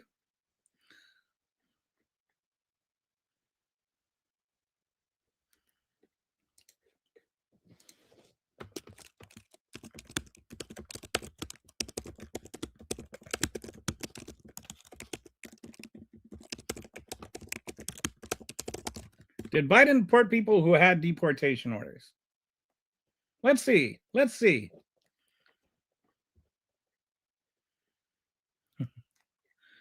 Just waiting. I think Claude is trying to grasp that this question has been asked. Okay, here we go. He's starting to. Oh, sorry. Let's go to Grok. The conversation got too long, so he has to condense it. Did Biden deport people with deportation orders? All right. Yes, the Biden administration did deport people with final deportation orders, also called final removal orders. So there we go. That whatever you read was wrong. It's just not true.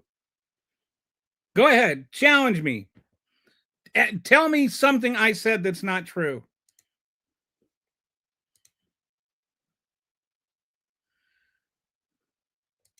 The guy who thinks Trump said neo-Nazis are very fine people.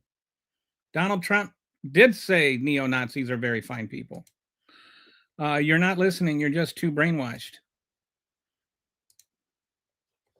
See, the fallacy of Kelly is that he's saying only. I never said that. This is actually a fallacy of you. I never said that only conservatives lie and liberals don't ever. That's actually a lie. That's actually you lying about the lie that you're accusing me of lying. I have never, ever said anything remotely like that. They all lie like crazy. Turn off the fake news. Can you actually substantiate that? I think that there is a difference. Like CNN has a sensationalist bias. I think that MSNBC has a very hard left lean. But Fox News is different than either CNN or MSNBC in that it directly works and coordinates with the Republican Party. It literally gets talking points from the Republican Party that this is what I want to talk about today. There's a big difference. MSNBC criticized the economy under Biden quite a bit.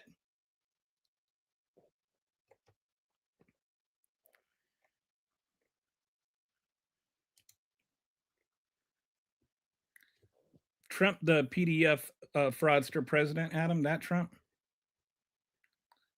Don't need Fox to know you're wrong. No, but maybe you need a grammar book to know what an apostrophe is. You can't prove the Democrats wrong. Y'all are brainwashed, even if Trump. Yeah, but Trump didn't cure cancer. So the thing is you want to make it about this weird hypothetical thing about whether or not Democrats can be wrong. We're not even talking about that. Like, this is just a red herring.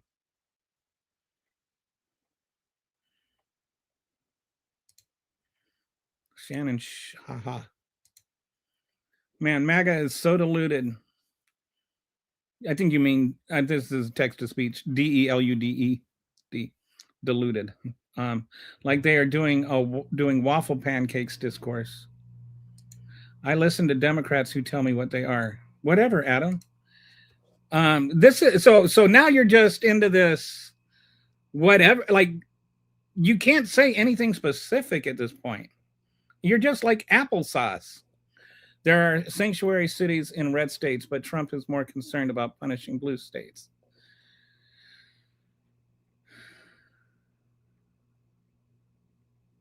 You are inventing what due process is. What? Nobody is inventing what due process. Okay, clarify for me, Adam. What is due process? And how are we inventing? What is our invention of what due process is? Please elaborate. Go ahead. Explain yourself. Obama didn't need to give due process considering the illegal immigrants who didn't receive due process were turned away at the border. There is a difference. Let me, I can't think of the word there. Okay.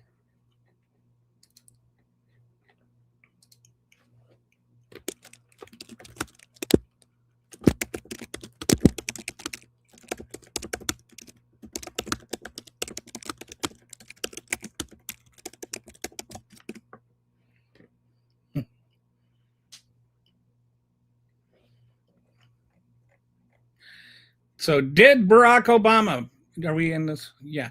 Did Barack Obama provide due process for illegal immigrants? Yes. The Barack Obama administration generally provided due process for many undocumented immigrants, often referred to as legal immigrants facing deportation.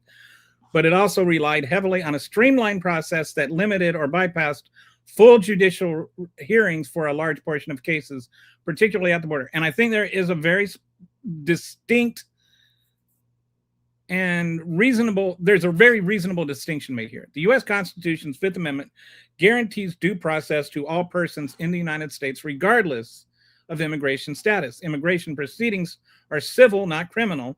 So the level of due process is lower than in a criminal case. No automatic right to government-appointed counsel, for example. However, the system includes protections like the right to a hearing before an immigration judge in many cases, the ability to present evidence, appeal decisions, and seek relief. So due process is literally the process which is due, and the process which is due changes based on your particular situation. And even among illegal immigrants, that changes a little bit. Key aspects of due process under Obama: for many interior non-border deportations and certain border cases, individuals receive formal review proceedings before an immigration judge. This included the opportunity to apply for relief, present evidence, and appeal. The administration prioritized deporting individuals with serious criminal convictions or recent border crossers, while exercising prosecutorial discretion to deprioritize long-term residents with U.S. citizen family ties via memos like the 2011 Morton memos and the 2014 enforcement memos. So, internal people that had been living here for a few years that had not broken any laws other than coming into the country illegally, they had due process where they got to go and present themselves to a court. Then they had protecting certain groups, initiatives like Deferred Action for Childhood Arrivals. In 2012, shielded hundreds of thousands of young undocumented immigrants from deportation without requiring full court proceedings, providing temporary relief and work authorization after background checks. So DACA, right? People that were brought over here when they were 2 and now we're 23 never like really did anything wrong. So he was trying to carve out a way for them to stay here legally. Later policies focused enforcement on threats to national security, serious criminals, and recent arrivals, reducing interior deportations. Okay. Now this is the part where there was some limitations on due process, and I want to clarify that this is different. It's not what Trump is doing. The Obama administration oversaw record high deportations, over 3 million formal removers, but a significant share involved process with minimal due process. And that's the word. Expedited removal is what I was trying to think of. And this was a fast track process, expanded under prior laws, but used extensively under Obama, which allowed immigration officers to deport certain non-citizens, mainly recent border crossers, without valid entry documents, without a hearing before an immigration judge. Fiscal year 2013, for example, about 27% of deportations were expedited removals, and over 70% of total removers in some years occurred without seeing a judge via expedited removal, reinstated prior observers. Okay. For people previously deported who re-entered illegally, prior orders could be reinstituted without a new hearing, and there was a rocket docket, what they called a rocket docket for Central American families and children in response to the 2014 border surge, which I don't know if anybody remembers, but there was a bunch of children that were coming over unaccompanied, and the administration accelerated hearings for some asylum seekers, raising concerns about inadequate time to find counsel or prepare claims. And so they felt like ACLU and people felt like he was unfairly rushing those through. And I actually agree with that. But that's still different than what is happening now. So what qualified for expedited removal? I think there was a time frame. It only applied to like people. Okay. Expedited removal is a fast track deportation that allows immigration officers to order the removal of certain non-citizens without a hearing before an immigration judge. Core requirements: the person is inadmissible for fraud, willful misrepresentation of material fact, to procedure admission, or other, or for lacking a valid entry document. Sorry, I'm just skimming through this to find the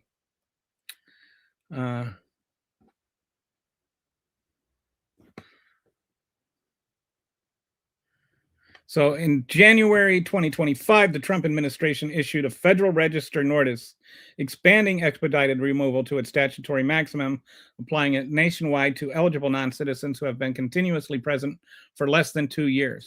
So what was the... Okay, so 14 days. There you go, up here, 14 days. It was 14 days, and Donald Trump changed it to 2 years. So yes, if you were caught coming over the border under Obama illegally, and you were here for like 5 hours, then they would do expedited removal. You didn't get to go see an immigration judge. If you came over and you didn't have any papers and anything like that, and you weren't requesting asylum, there wasn't like a court hearing. Donald Trump has changed that to 2 years. So I see a lot of people trying to equate these two things. And yes, people actually complained about it when Obama did it. The Republicans didn't, but a lot of Democrats actually did criticize Obama for it, and the ACLU did. So I'm just wondering, are you saying that Obama was okay doing that, or are you saying that Trump is? Or are you like defending Obama for doing that? I'm not being inconsistent. I don't think that Obama should have done that. But I think it's a different thing. I think it's more humane. I think it's more reasonable. I just watched you come over the border and you don't have any papers, so I'm sending you back. Versus going and throwing some mom on the ground because she went to go pick her citizen children up from high school.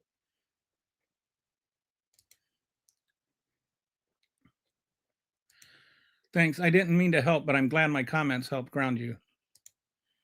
I missed a good comment. Where's Patsy when I need her? Please explain what due process. Well, I just, okay, there.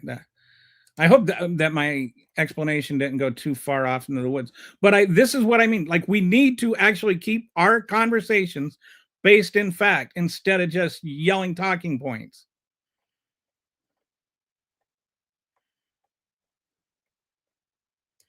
I want my country free of illegal invaders.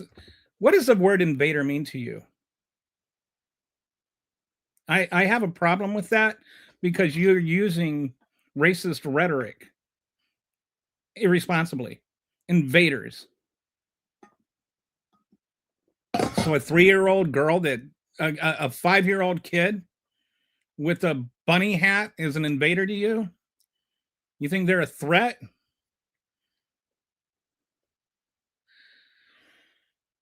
But again, this isn't even about illegal immigrants, just it's about the process they're being removed. It's about the violence of ICE. It's about the ending of our civil liberties.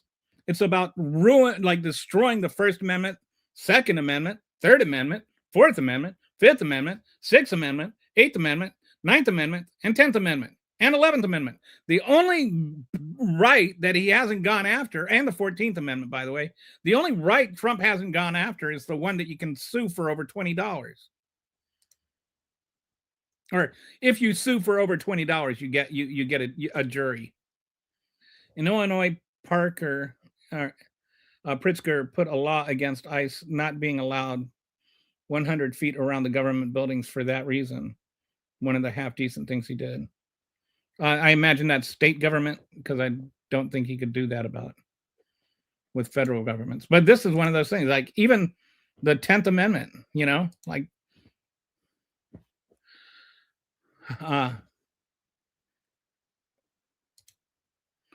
why just follow the law? Yeah, enter the. Okay, do you realize that if somebody breaks the law by entering the country illegally, you can't murder them? And I'm not saying, that's happening. I am just saying using somebody else breaking the law to justify yourself breaking the law is not a valid argument. Everybody should follow the law, including Donald Trump and the ICE agents and the Department of Homeland Security and Kristi Noem. And that's why they keep getting blown apart by judges, because they are not following the law. You can't argue follow the law and then defend not following the law.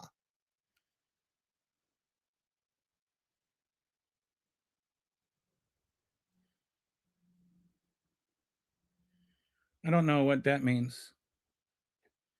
It's 15 to 30 a day for a monitor. Oh, yeah. It's a lot cheaper for an ankle monitor, a lot cheaper. Am I that far behind? Oh, okay. Wow, I'm like 40 minutes behind.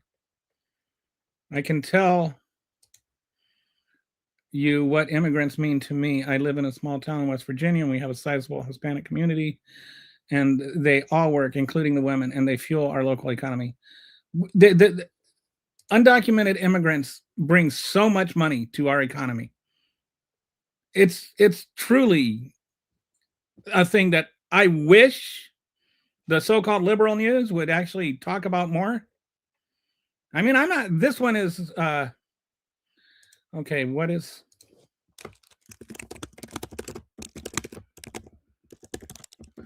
I read this one. This is.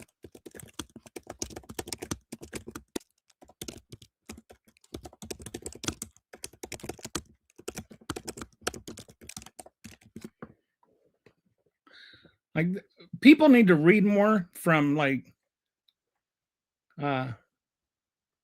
most commonly referenced Wharton story study showing that undocumented migrants, also called unauthorized or illegal immigrants, help the U.S. economy is the Penn-Wharton budget model analysis from the University of Pennsylvania's Wharton School. This nonpartisan economic modeling group has produced several reports on immigration's fiscal and economic policies, often cited in debates. In 2016, they came out with a study. Immigrants are net positive contributors to the federal budget over their lifetimes. They drive innovation, a better educated workforce, occupational specialization, improved skill, job matching, and higher overall productivity. This is the undocumented, are the effects of immigration overall. I'm sorry.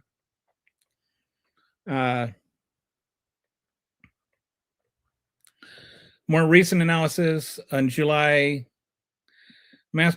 Oh, this is the one I was thinking of unauthorized immigrants, fiscal and economic effects. The model analyzes hypothetical deportation policies and findings. Undocumented immigrations disproportionately fill low-skilled jobs that are complementary to high-skilled authorized workers, supporting overall productivity and GDP. So when they're filling those jobs, that means that money is being is stimulating the local economy. That means that money is getting earned. That money is getting spent. That money is getting other jobs for other people. Like undocumented migrants eat. That means that they have to go to restaurants. They have to go to grocery stores and they buy food. And that means that the people that are growing the food are making money. That means undocumented migrants that are plucking the strawberries and stuff are also getting paid money, but they're also going and they're paying rent and they're doing other things. All of this is a net boon to the economy. It is not a negative, it's a help. Deporting them reduces aggregate GDP by 1 to 5%. In modeled scenarios, lowers average wages in many cases, and harms high-skilled workers who make up 63% of the workforce more than it helps low-skilled ones in the long run. There is there's evidence that the lower skilled workers that are competing with the undocumented migrants, they have some wage deflation because of it, but then everybody else tends to do better. And this is why I say we need real conversations. We need honest conversations because we need to protect the wages of those low earning Americans too. But we're not going to do it without changing the laws. We need to change the immigration laws so that those illegal migrants can become legal migrants, and then those legal migrants have to be paid the same amount as the legal Americans. So it doesn't deflate local wages.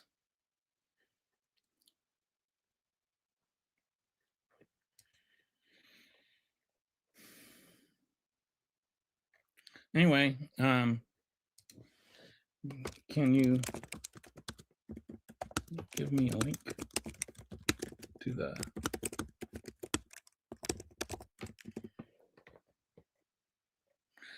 just getting a link here. All right, drop this in the chat in case anybody is actually interested in learning. Here's the chat. Here's a link to that study. I don't just spout off.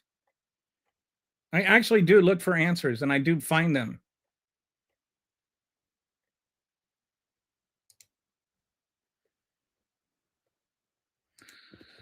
They are here illegally. There, THEY apostrophe RE. Please respect the apostrophe. But hey, what do I know? I can tell you what immigrants mean to me. Oh, I'm sorry, I already. Because they are racist fascists. They don't actually care about the rules or the laws or whatever. That's right. They just regurgitate whatever the right wing hate spewers tell them to. Where have I said we shouldn't follow the law? Where have I said don't follow the law? My entire rant here has been we should follow the law. So why do you feel this need to keep coming back and saying this same fake thing? This same straw man argument? We have to follow the law when we enforce the law. All right, congratulations on finding your apostrophe. Okay, but you're also a criminal the second you put you put bullets in the back of somebody's head for protesting. You're a criminal the second you sign your name to a felonious check, paying off a porn star to keep quiet during your campaign.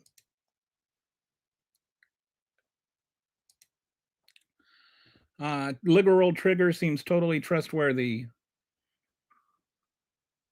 Who wouldn't listen to someone whose whole personality is making people upset?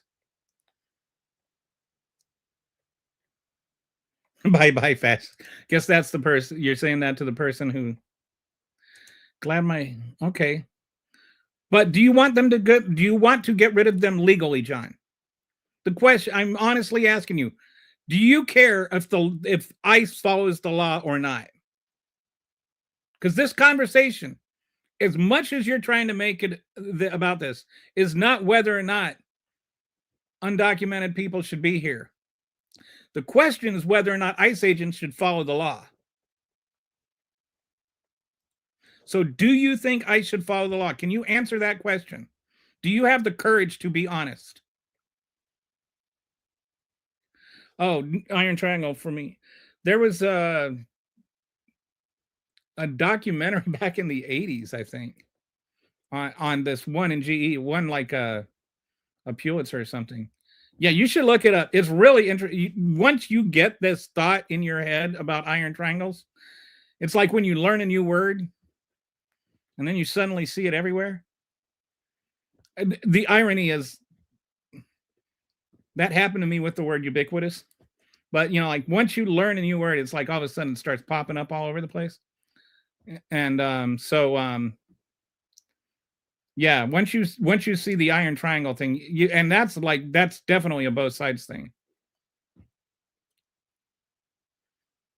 What about I think 40% of the undocumented people are visa overstays. Which, by the way, visa overstay is not even a crime. It's a civil offense, a misdemeanor. And it's not just about, it's not even just about being here illegally anymore. Like people that were here legally on TPS status. They were here legally on TPS status. And then you take away their TPS status. And then they're not here legally anymore. But they weren't doing anything wrong. They weren't doing anything illegal.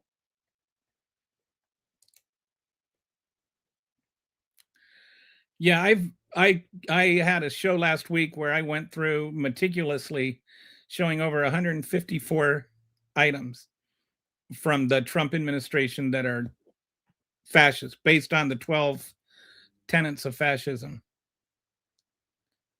So yeah, I'm sorry if it bothers you, MAGA, but yeah, Donald Trump is a fascist, and if you support Donald Trump, so are you.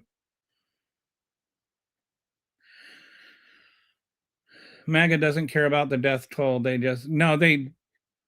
care about the death toll. For them, it's a goal. It's in the Constitution. Due process, I think. So they don't lose them like Biden did. You don't understand what that's all about, do you?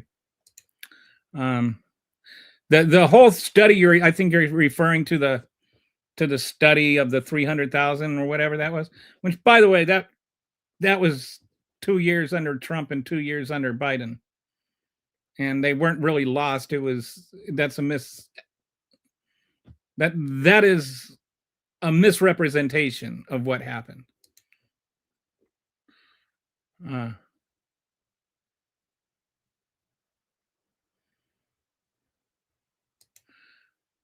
They put them into another. Oh yeah, you're talking about the concentration camps.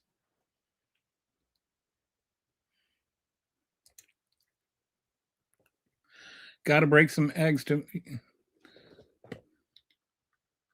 but not as many, and not anywhere near as many, and not because of negligence. And people aren't eggs, dude. People aren't eggs. I hope nobody ever refers to you as an egg, unless they're like, "Oh, that's a good egg." Yeah, but comparing people to eggs is like, where is your human decency? And what's your omelet there? Obama uses this. No, but we went. I don't know if I went through that before or after you said this. Obama did not use the same tactics, though, just to clarify. I'm just a bot since oh, hey, it's Skippy.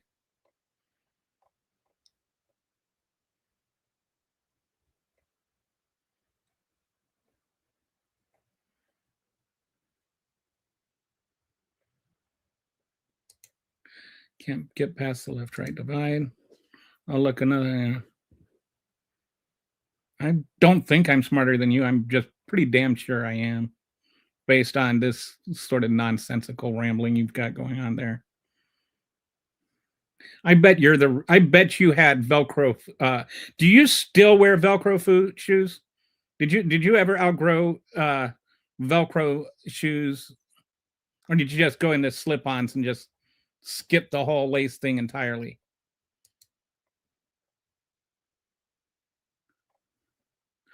Actually, Dusty, Skippy is he is a guy that marched to the beat of his own drummer. I will say that. Whoa, if either of you are still here, 420. I am so far behind. I'm trying to scroll ahead in the comments. I understood about 30 words. Bad Bunny is not my type of artist or his music, but I still thought it was nicely choreographed and it was a great show with a positive message.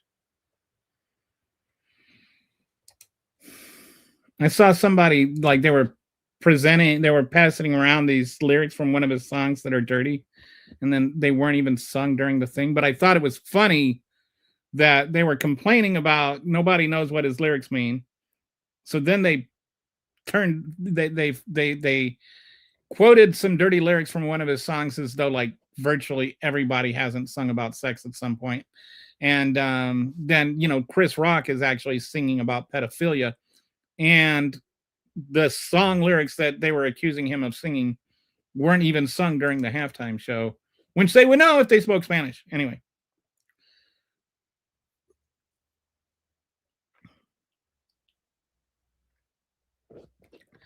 Kid Rock glorifies pedophilia.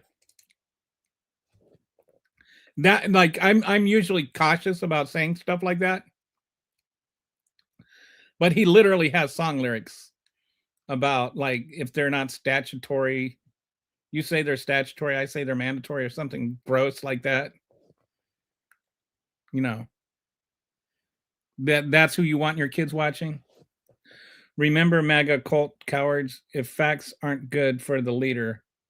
And I just want to be clear, I am not endorsing those song lyrics. YouTube. I'm saying they're terrible.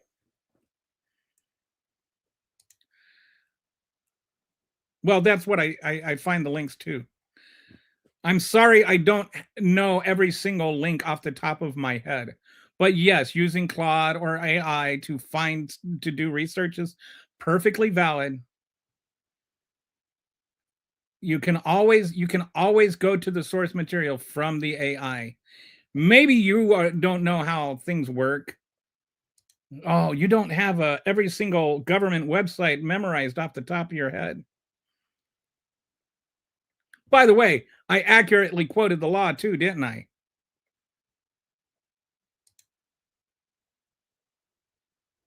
Oh, he also said go there peacefully.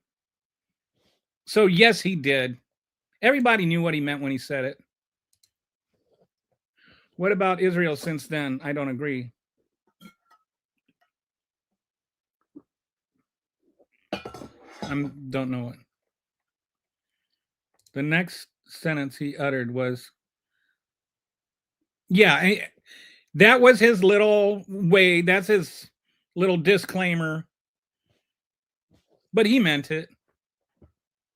That's all there was on that side. It's not like there was a third party of just innocent white supremacists. That's who that side was. You can't have very fine people on both sides when one side is just white supremacists.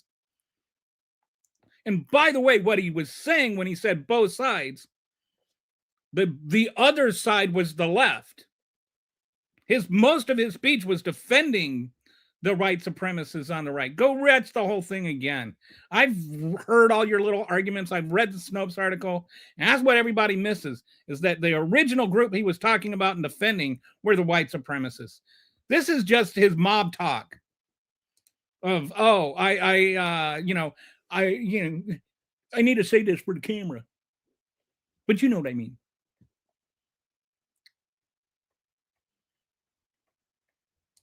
There's no Democrat that is right about anything these days. Okay, that's like really whatever. Name a state with our governor or mayor that has a sanctuary city. You guys still don't understand what sanctuary cities are, do you? Okay.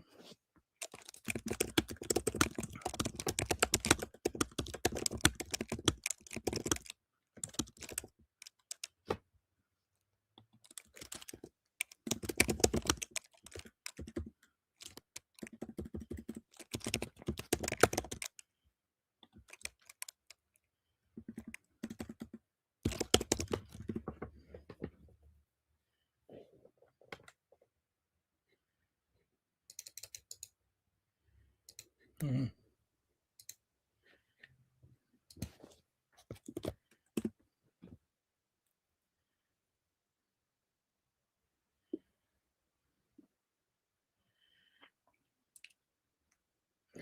So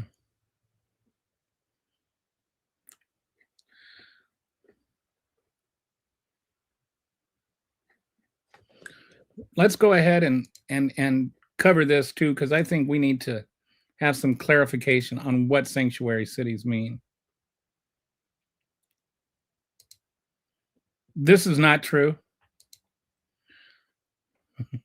That's just not true according to the law. You do not bypass due process. You do not waive due process if you bypass the point of entry. That's just a made up thing.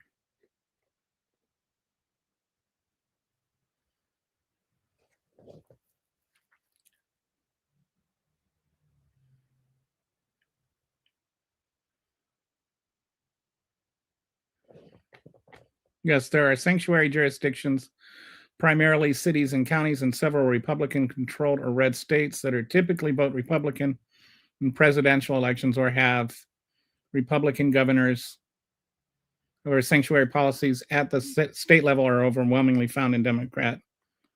Okay. Utah, strongly Republican. Would you agree Utah is a red state? Listed as sanctuary state by FAIR in some reports due to policies that limit cooperation with ICE, such as restrictions on state resources for federal immigration enforcement.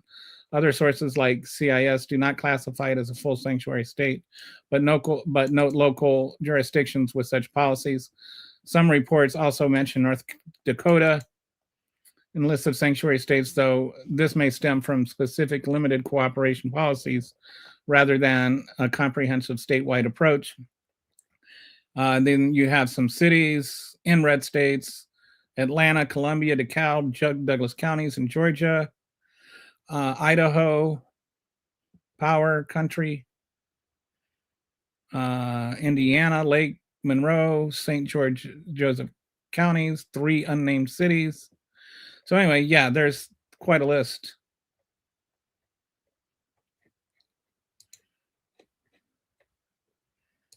Okay.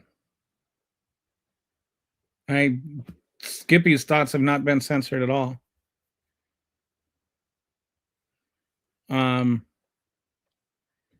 Skippy is never censored on here.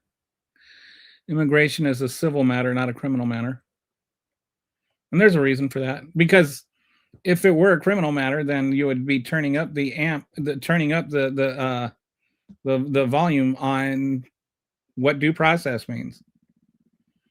They would be allowed a criminal trial with a lawyer and a real judge and everything.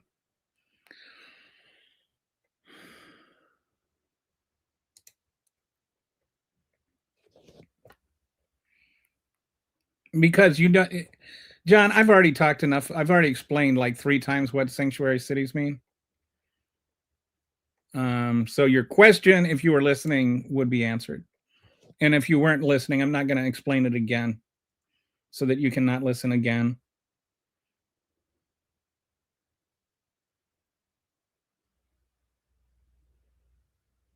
I don't think anybody's arguing that it's not illegal to cross the border illegally. Exactly what this exactly what this one is doing. It was the Obama administration's digression. And now it's Trump administration's digression. I don't know what.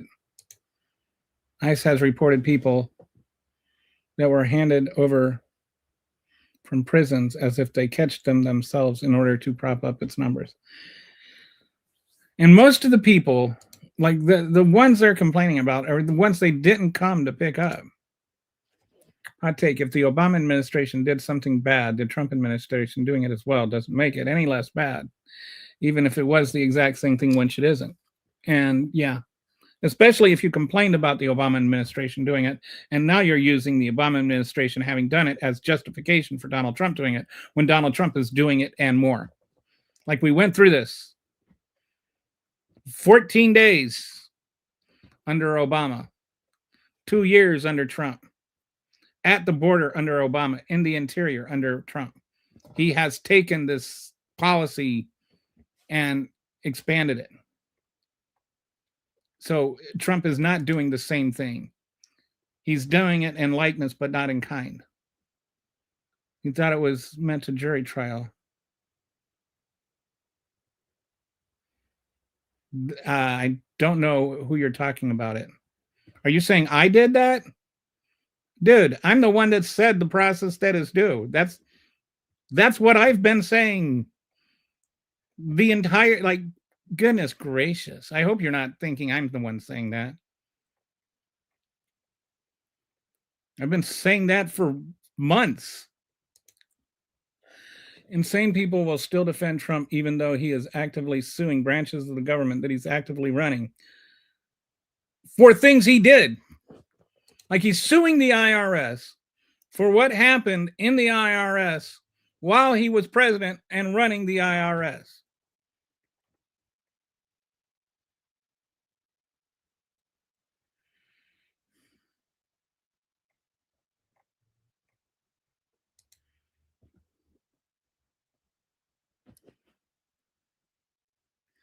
There are how many? There are just...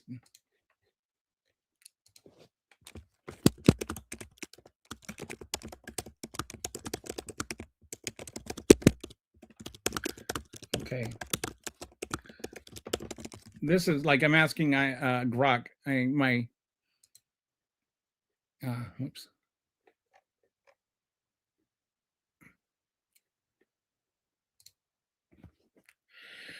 The reports from last year show that ICE is denying those processes and shipping them off. For example, Supreme Court ruled was, oh yeah, Kilmar Abrego Garcia.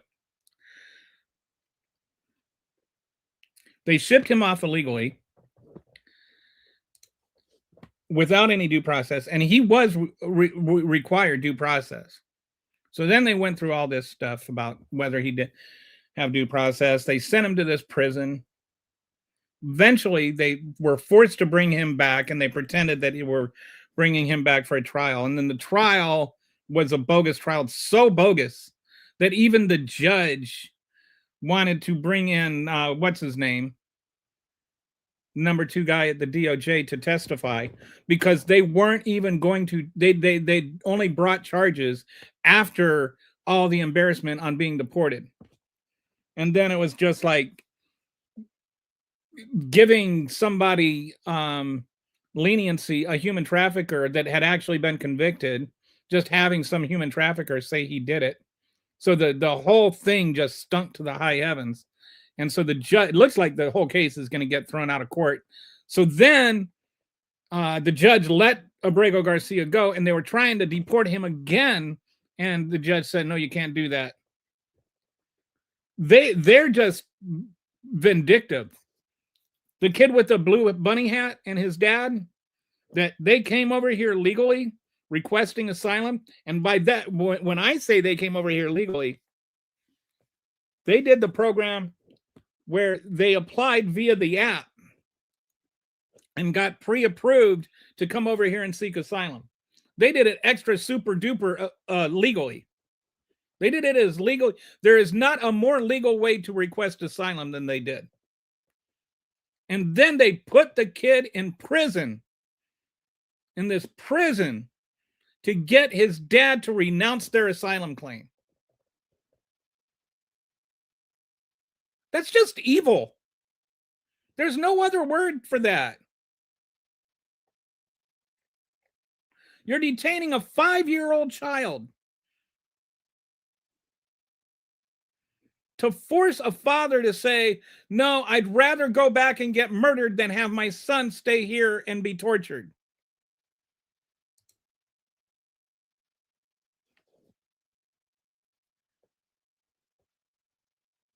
The federal government has authority on immigration per article.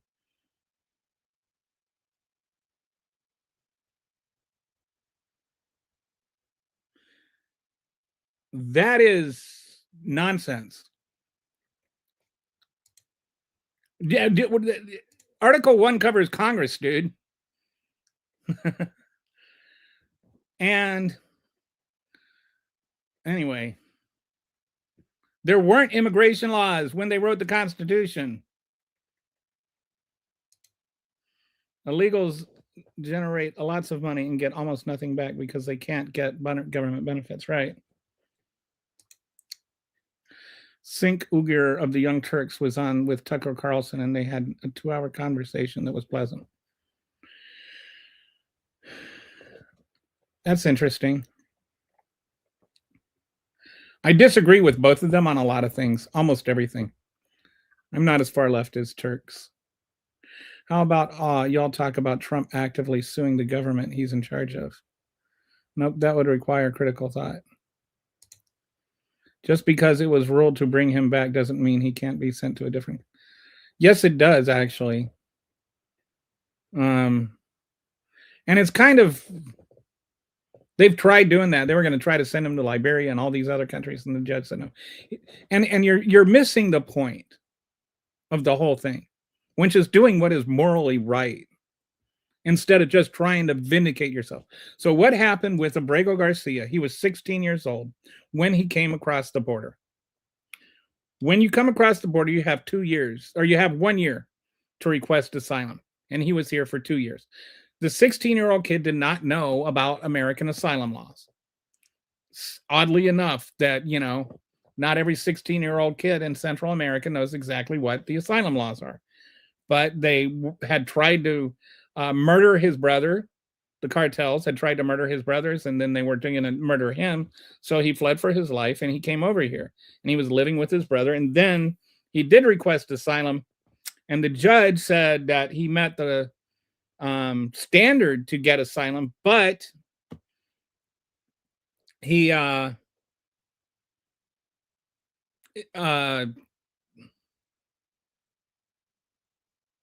the standard to get asylum, but he had missed the deadline to request it, so he couldn't get asylum. But the judge said he could go and stay here legally. He was living here legally. He was working here legally.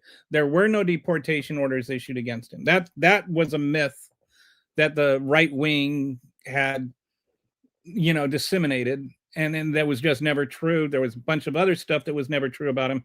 But no, they couldn't just deport him somewhere else, which is why when they tried doing that several times now, judges keep blocking it. But why? What did he do that was so wrong that has you so bothered?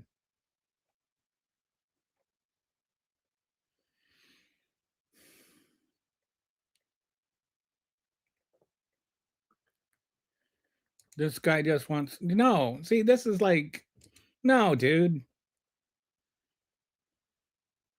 Always comes to that. What do you have to be so stupid? Do you really think that's what I'm arguing for? Are you really that dishonest? I'm not arguing for slave labor.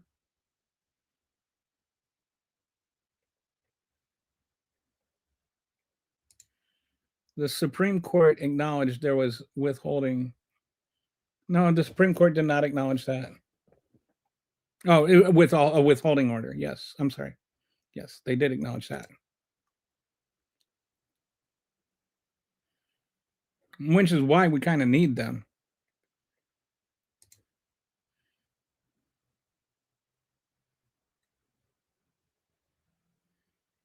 How is suing the branches and stealing money from tax?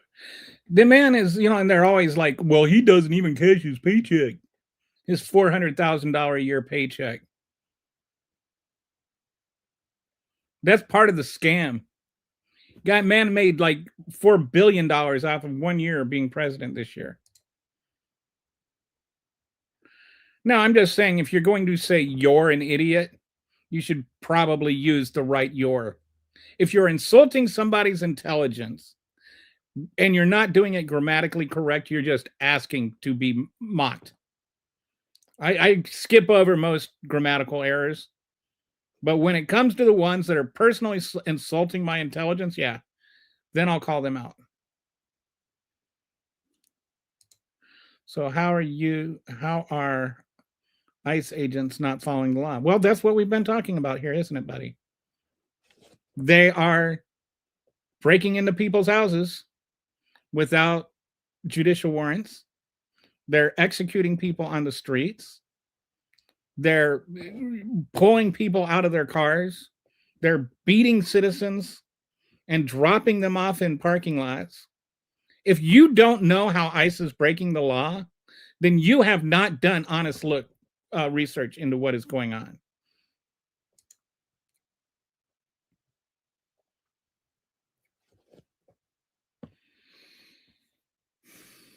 No.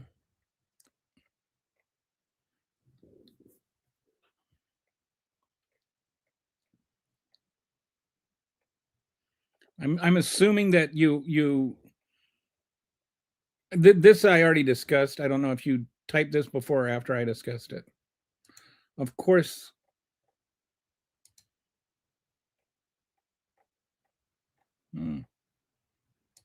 Sorry, Michigan leaders get caught tampering with votes. Nobody got caught tampering with votes in 2020. This is an intellectual challenge. It tries to be anyway.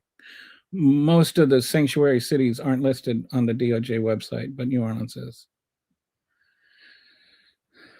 There's nothing wrong with being a sanctuary city, by the way. There's nothing illegal about it. All it is truly a 10th Amendment right. The federal government cannot tell state governments how to allocate their resources. That's it. Full stop. That is a federalist argument. This is why I say that Donald Trump is the rhino. No self-respecting Republican before Trump would have ever argued that the federal government can tell state governments how to spend their resources. Chat is sometimes one person trying to explain to another person in chat. Sometimes they're explaining a comment to you. You are often behind in chat, leading to your confusion when reading comments. I agree with this. I normally have a moderator, but she is not available today, and she helps star some of the comments and comb through the sanity. The problem is that if I have some people that feel like if I don't read their comment, then I'm censoring them. And so I try to go through them all, but then you got to answer each one, and they come up faster than I can go through them. The administration was trying to make an example of how tough they were with the Abrego Garcia. And they didn't like getting embarrassed. They got caught with egg on their face, and so they had to be hateful about it.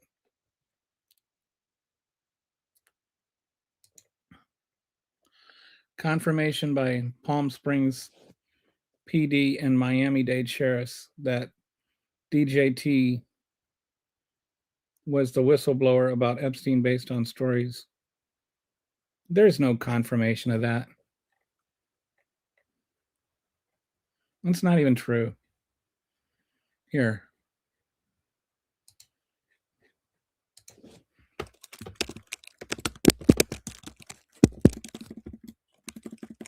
Is there any evidence that Donald Trump blew the whistle on Epstein?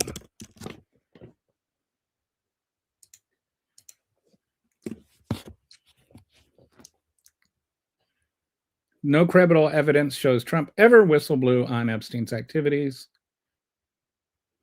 The one thing was that there was the lawyer. This is the one thing that I think actually is more telling than you might think. That there was the lawyer. What's his name? I'll go back to that again. Oh, so oh yeah. So there was this lawyer. While that finishes it up. So after there was the sweetheart deal, there was this lawyer for the. Oh, there is some evidence suggesting Donald Trump provided information or support to investigators regarding Jeffrey Epstein's activities, though it does not indicate he initiated the police report or activated. So this is interesting. I might learn something. This evidence is primarily comes from testimonial accounts and is subject to interpretation with no documented corroboration. So allegedly, there was a phone call to Palm Beach. This must be what you're referring to. In a 2019 FBI interview, former Palm Beach Police Chief Michael Ryder stated that Trump called him in July 2026, shortly after Epstein's initial sex crime charges became public. Ryder recounted Trump saying, "Thank goodness you're stopping him. Everyone has known he's been doing this." Trump allegedly added that people in New York knew Epstein was disgusting, blah, blah, blah. Ryder described Trump as one of the very few people to call, first people to call upon hearing about the investigation. This call occurred during the active phase of the Palm Beach investigation, which started in 2005. The Justice Department has stated it is not aware of any corroborating evidence for the call, but Ryder's sworn statement serves as testimonial evidence. So take that with a grain of salt. Bradley Edwards, a lawyer representing numerous Epstein victims in civil lawsuits, has publicly stated in interviews that Trump was cooperative during his 2009 investigation into Epstein. Edwards reached out to potential witnesses, including Trump. Trump reportedly called him back, promptly provided useful information about Epstein without asking for anything in return, and confirmed banning Epstein from Mar-a-Lago around 2004 after learning of his inappropriate behavior. Which, by the way, the Epstein files show he was not actually banned. And by the way, there's a lot of other stuff with that. But anyway, so it's not exactly what you said. There was a sheriff that said that he called and congratulated them on it, but this was not like what you're suggesting, that Donald Trump is the reason they busted him or he was a whistleblower or something like that. But I'd also point out, why didn't he say something earlier if he knew something was going on?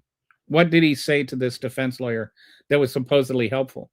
Why doesn't he tell us now what he knew then that was helpful? If he knew something was helpful, then he knew something was going on, right? That's can't be helpful without being helpful. So what did he know that was helpful?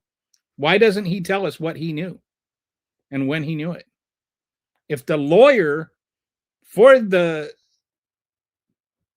girls said he helped them, what did he say that helped? I would really love to hear that. Garcia was clearly a human trafficker. No, he clearly wasn't. I really feel like the right wing and left wing media share completely different information in every article. I think that we sometimes call it the left wing and the right wing, but I think that there is the right wing and there is reality. You know, I mean, there is a right wing alternate media that makes things up and just spews nonsense. Then there's everybody else, when there is a huge difference within that ecosystem. It is not the left wing all says one thing and the right wings all says another. You have like the Wall Street Journal says very different things than the Washington Post or the New York Times or MSNBC, or there is a lot of variety on the not MAGA side of news. I just say it's MAGA and not MAGA. but not MAGA is a much, much bigger circle than MAGA. States' allocation of taxpayers' resources to protect.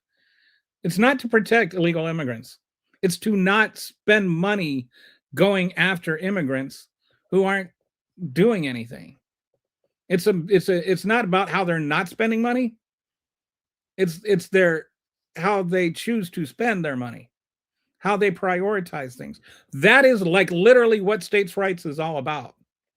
Now you can say you can have a problem with the state doing that, but the legality of a state doing that is not in question. That's Constitution.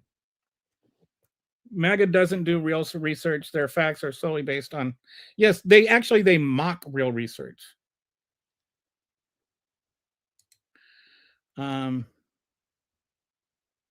Okay, I worded that way on purpose. I actually don't think there's a left-wing media. There is a bit of a left-wing media, I'd say, but not in the same sense. Like, not Raw Story, but there's some pretty far left stuff where I have to like take everything that I hear from there with a grain of salt. Like I try to go to source material as much as possible. Yes, Russia really happened, dude. It's easier to fool someone than to explain them they've been fooled. They do this thing where they're like this, Russia, vaccines stop the spread. Really, yeah, like vaccines. Really, like, oh, you don't think vaccines? You think vaccines work? You're so stupid. Oh, you don't think that? You still think Russia meddled in the election? You're so stupid. Like that. They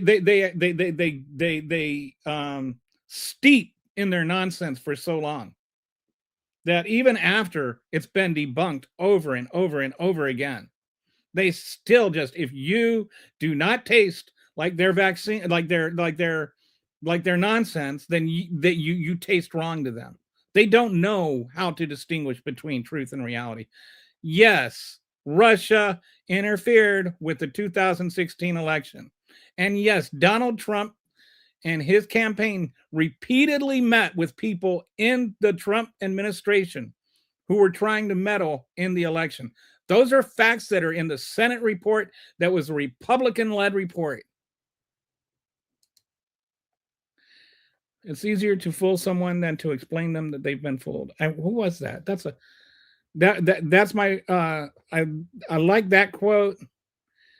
I want to say like that one gets attributed to Mark Twain, but it's not really Mark Twain. My other one is a Bill Murray quote. It's hard to win an argument with a smart person, but it's damn near impossible to win an argument with a stupid person. Today, after reading through the unredacted release, half of the files, Trump's name is in them over 1 million times. Also, many files remain redacted.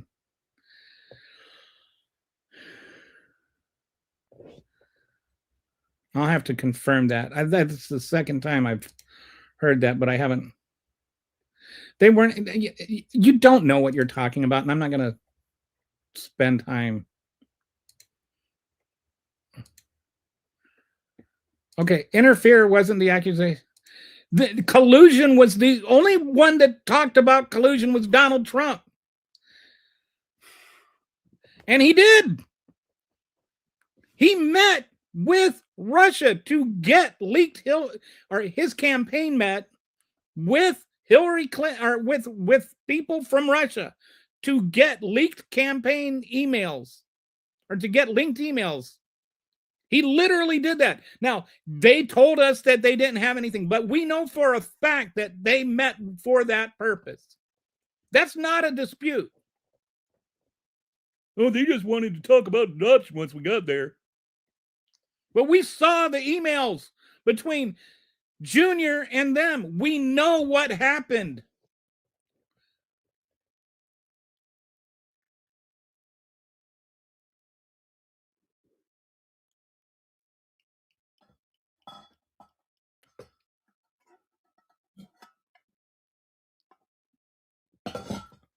Nobody said collusion. It is a fact that there were meetings between the Trump administration or the Trump campaign and Russia. That is a fact. And it is a fact that the same people that they were meeting with interfered with the election. Whether you want to say that means collusion is up to you. But those two facts are facts. But you don't like facts.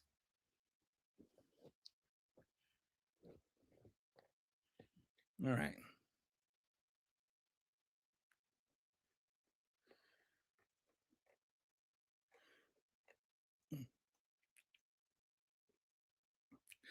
Yes, it was said a million times by Donald Trump. There was no investigation into collusion. Like this, I was annoyed for this while people kept saying collusion, collusion, collusion. While it was happening, was never an investigation into collusion. It's like collusion isn't even a legal word. No, it wasn't. Actually, I don't watch CNN, but I watch NBC, and they did not talk about collusion. I know that you don't watch NBC because you're saying things that didn't happen. You are just labeling things based on what the dumbest president in the history of the United States, a man so dumb he thinks magnets get wet and stop working. The man that actually benefited from Russia interfering with the election with his full cooperation.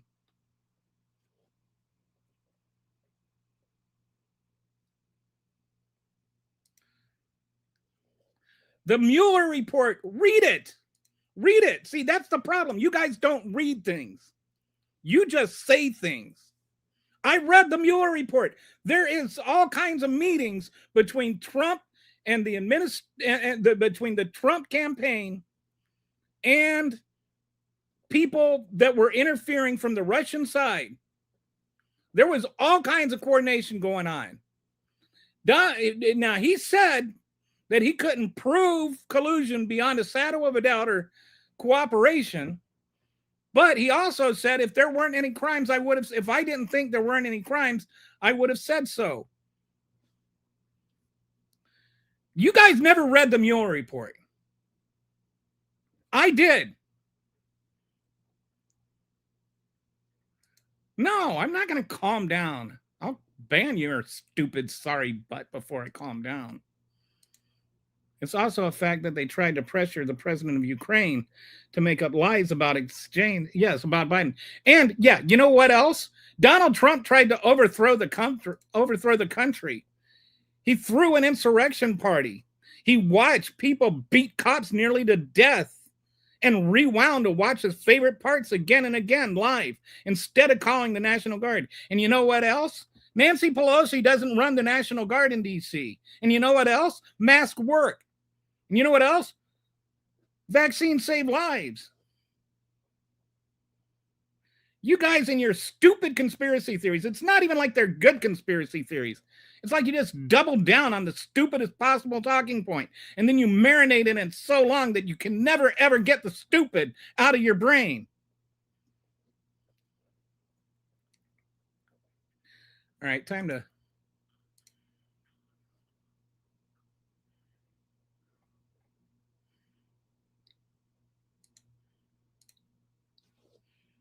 All right, there.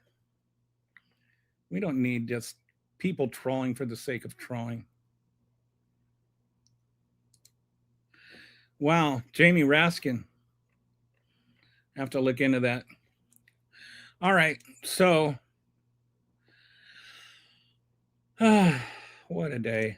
I did not even want to do this show today because I just get so tired of the stupid. Do you guys ever get tired of the stupid, or am I alone?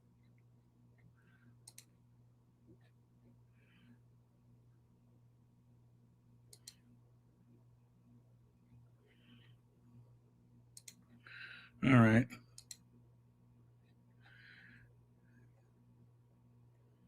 I'm convinced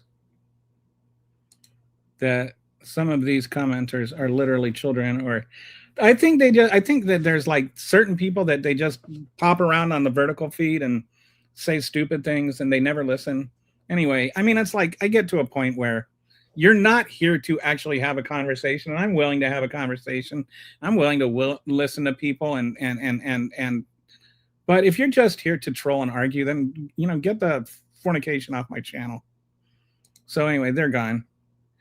Can you name the three branches of government? Yes, the executive, the legislative, and the judicial. The executive branch or the legislative branch writes the laws, makes the laws. The executive branch enforces the law. The judicial branch reviews the laws. They are each separate and co-equal branches of government, unlike what Donald Trump would have you believe. Is there anything else you'd like to know? Another thing I don't understand is why some people enjoy making other people angry so much. Because they have no lives.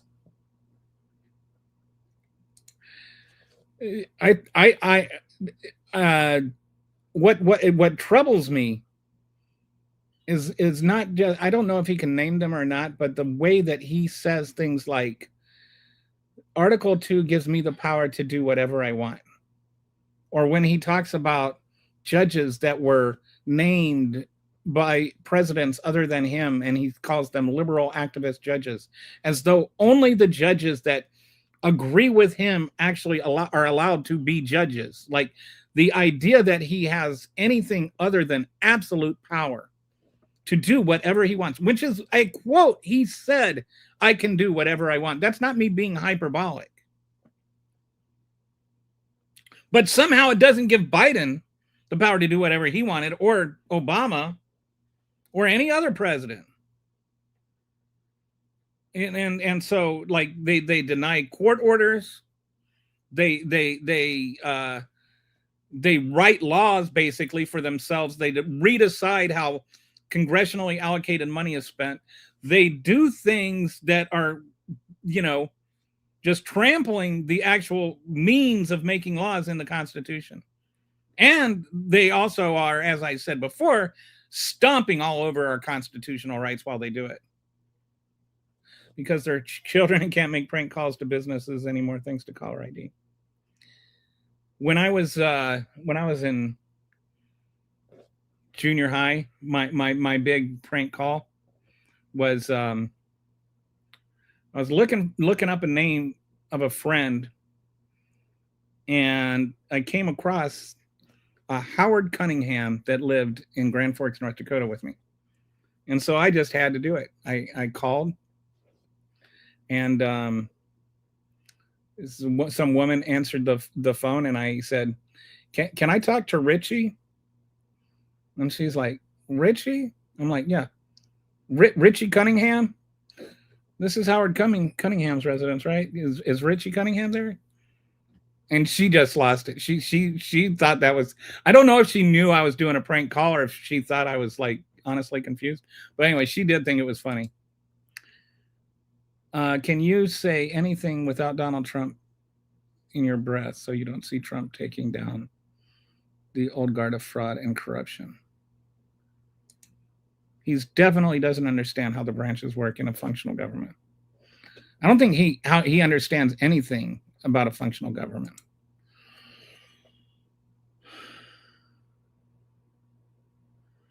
What is a lefty judge?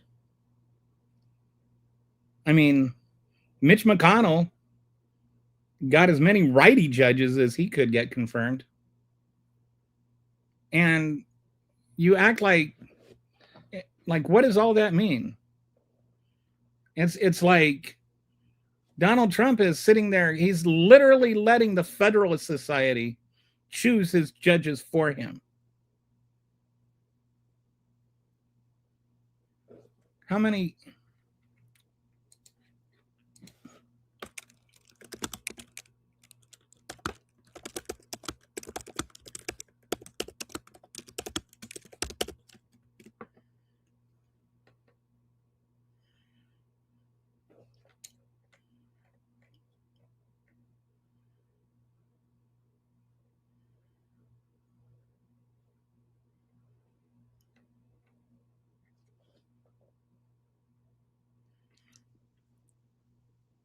So there were 235 Under Biden, there were 234 in Trump's first term. So, not like that was a big difference. Did you complain about the 235 that Mitch McConnell was in a rush to get to confirmed? Or is this, now you see? Do you see? Is it just one side? And also, not all of the judges. How many of these judges that have ruled against him, by the way, are those judges that Biden got through? This is just a straw man. Most of the judges that are ruling against him weren't appointed by Biden. Some were appointed by Trump. Some were appointed by Bush. I think one was appointed by Reagan. Obviously, yes, this lawfare thing. The only one doing lawfare is Donald Trump. Governor is not holding White House meeting after Trump didn't invite. Oh, that's interesting. Let me.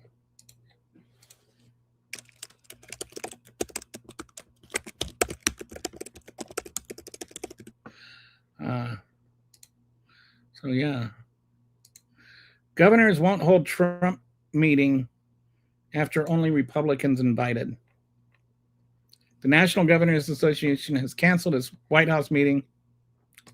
And this is exactly what I'm referring to. This is great. Thank you for bringing this up. The Republicans have literally kind of carved out this notion that only Republicans are allowed to have a say in what the government is it happens in the government anymore. Like, Democrats are not somebody to be worked with. Democrats are they don't have any right to have any say in anything at all.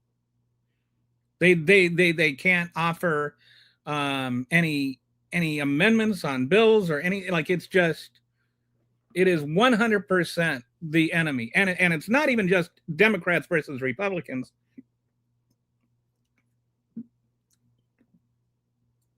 The first sign of disagreeing with Trump,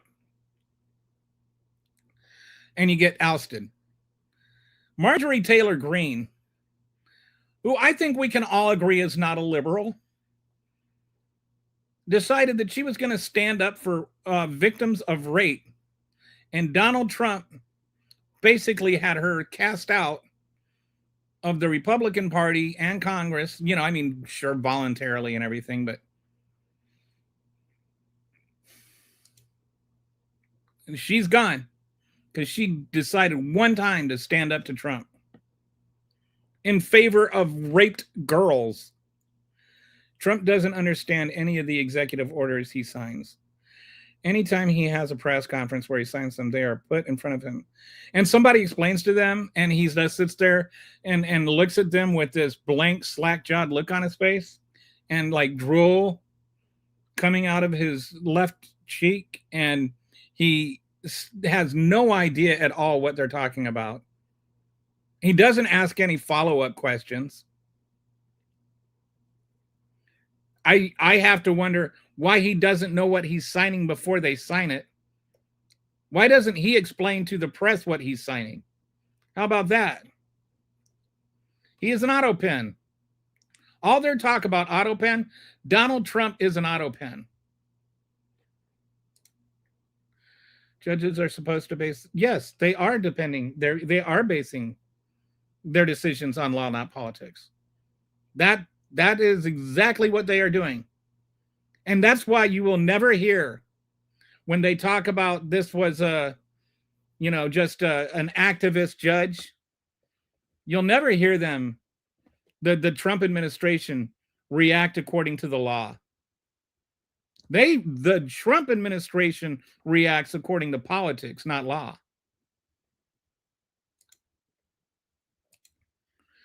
And then you get the Republicans going on this shadow docket. And the Supreme Court, they do this shadow docket thing, which is just spineless, and they don't explain their decisions because they know they can't explain it by the law. That's because in a fascist dictatorship, there is only the strong leader and everyone else is the enemy. And it's like, it's so sad. Not just that we have just gone down this fascist authoritarian hellhole, but with somebody so stupid, like just measurably stupid, a man so stupid that he thinks a dementia test is an IQ test and brags about passing it. I did so well. Oh, I did the best anybody's ever done on a dementia test. The left is being used by Stalinist elite. What a weird thing to say.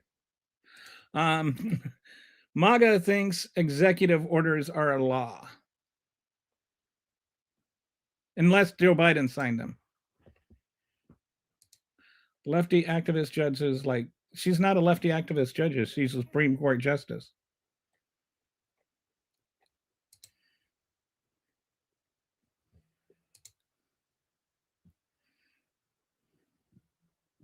Every accusation is a confession. Who threatened the justices during the Kavanaugh hearings? Nobody.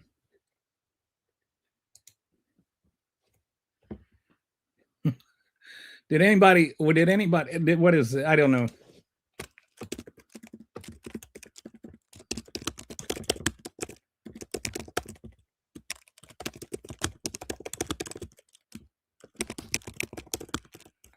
I can't keep up with all the MAGA weirdo conspiracies, so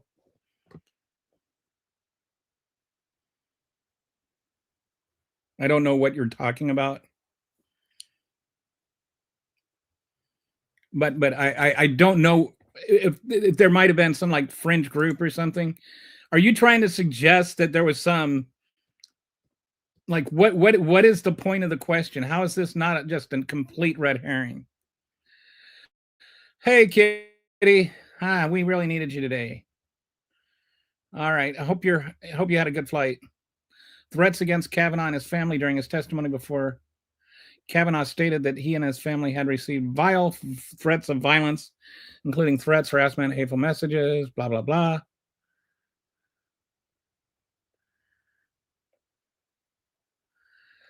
So what you had is Brett Kavanaugh saying that he got some threats and harassment, and his family did. I don't know what, people that did that were bad. I don't think that we can indict the entire left or Democratic Party of it. I've had people call me and send me a text message saying that they were on the way to rape my wife and kill my dog and me. Like, are you okay with that? It's like, just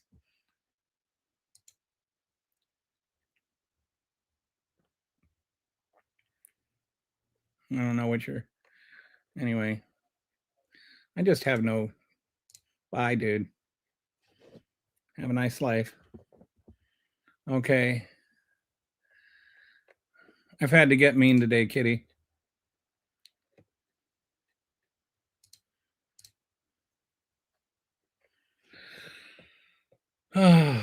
So let's go back here. Did you hear about this one, Kitty? They canceled the National Governor Association. The yearly meeting is traditionally bipartisan and offers a chance for state leaders to convene with one another and the president. Because NGA's mission is to represent all 55 governors, the association is no longer the association is no longer serving as the facilitator for that event, and it is no longer included in our official program. Oklahoma Governor Kevin Stitt wrote in a Monday letter announcing plans to forego the meeting, according to the Associated Press. Stitt said the Trump administration's decision to exclude Democratic governors would not divide the association. Holy crap. He got the Republican governor of Oklahoma. The Republican governor of Oklahoma to do this. I can't even think of how much more Republican you can get than that. That's pretty darn Republican. Republican. What did this? It was, I think, if I remember right, Oklahoma was the only state in the country, in the whole country, where every single county went to Trump. What was the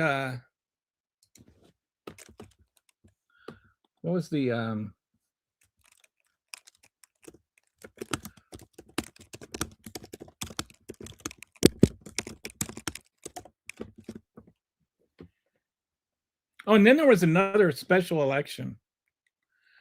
Okay. So he won Oklahoma by 35 points. He won.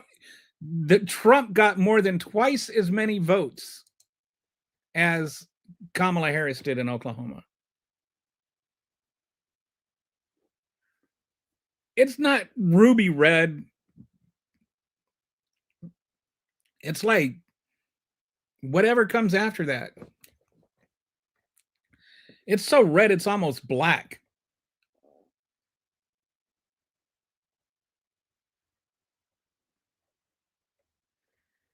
Yeah, so this is somebody else was pointing out. So a lot happening overseas. The Euro and Middle Eastern news is a buzz. Oh my goodness. There's some riots in Italy over ICE of all things.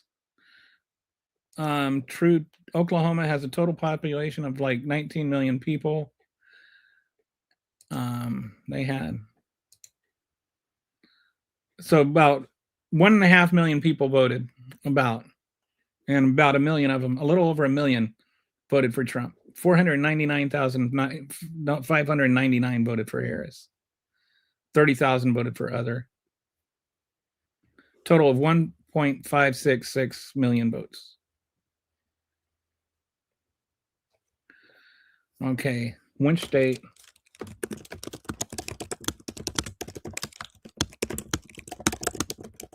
I think this was the biggest margin.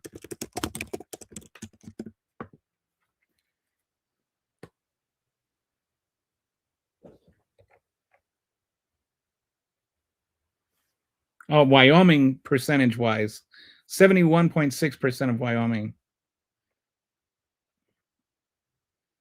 Oklahoma was third, right behind North Dakota and West Virginia.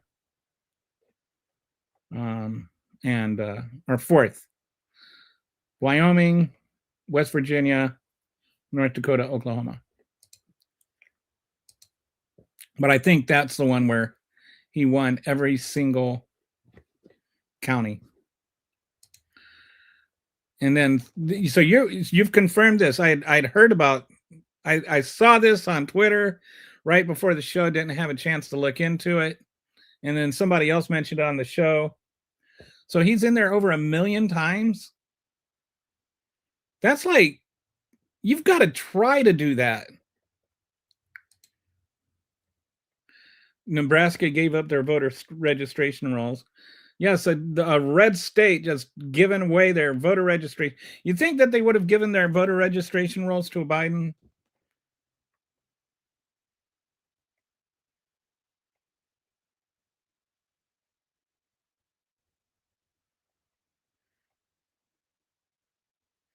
How did it compare to Arkansas? Yeah, I don't know.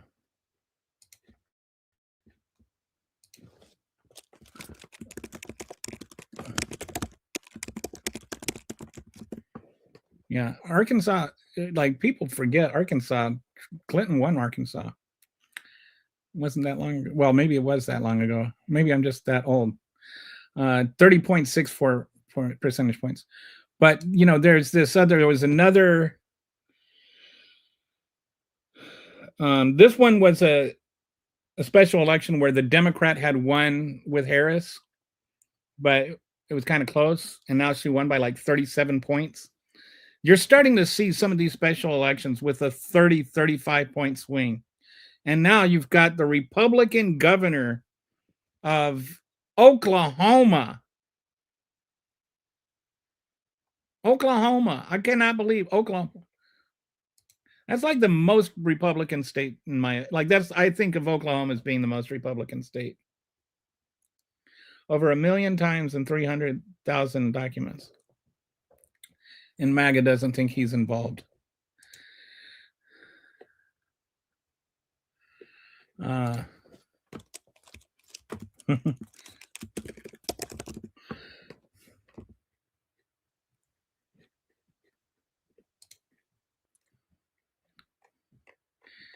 So Kitty was asking me how I was handling the trolls today. It's a good thing my wife wasn't in here. She would have been telling me to calm down. I got a little bit passionate. Yeah. Harry Potter is mentioned more in the entire Harry Potter series. So, but 1 million is just like Tom Brady had like 100,000 passing yards in his entire career, if you count the postseason and the regular season combined. So he's got 10. He's appears in there more than 10 times as many as the greatest quarterback in NFL history has yards. Like that is that. What is? I wonder how many times here. Let's.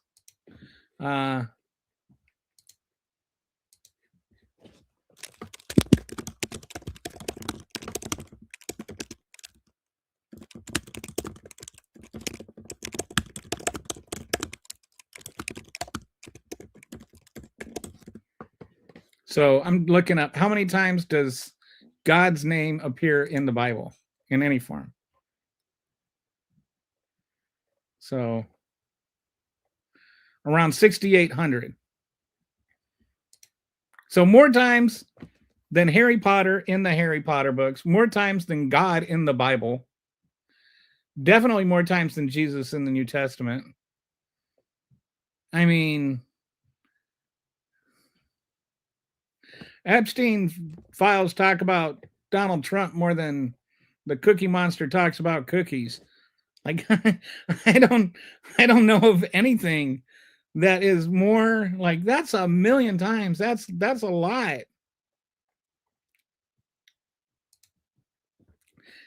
I saw you appear and disappear, and then I saw your message, and so I was like, Kitty tried to, she's a hero. She tried on the plane, but anyway, I saw you briefly appear, and I was like, oh good, she's here, and then I was like, oh no, she's gone. Over 1 million times. What is like? Trump is mentioned more than there are words in the Bible. That's awesome. Trump is mentioned more in the Epstein files than there are words in the Bible. Around 800,000 words in the Bible.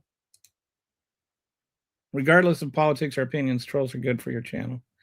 The name of the game is visibility. Yeah, we try to strike a balance. We're trying to figure out the balance. Like I like engagement, and I like conversation, and I like debate. But sometimes people don't want to just be distracted by trolls and everything going down, like the troll arguments, and and so it's like sometimes you lose people that are there for a real honest conversation because they get too hammered by they just get too sick of the trolls. So I try to find a balance. Yeah, I thought it was 38,000 was the last I heard too. And Harry Potter was mentioned only 19,000 times. Guess I was mistaken. Yeah, the 19,000 is right. So it'd be interesting to figure out what are some other books that have a bunch, like Randall Thor in the Wheel of Time series, and add them all together. You'd have to add a lot of names in a lot of books. Trolls distract. I feel you. Sometimes trolling can be too much or disruptive. Just figured I'd let you know. Yeah.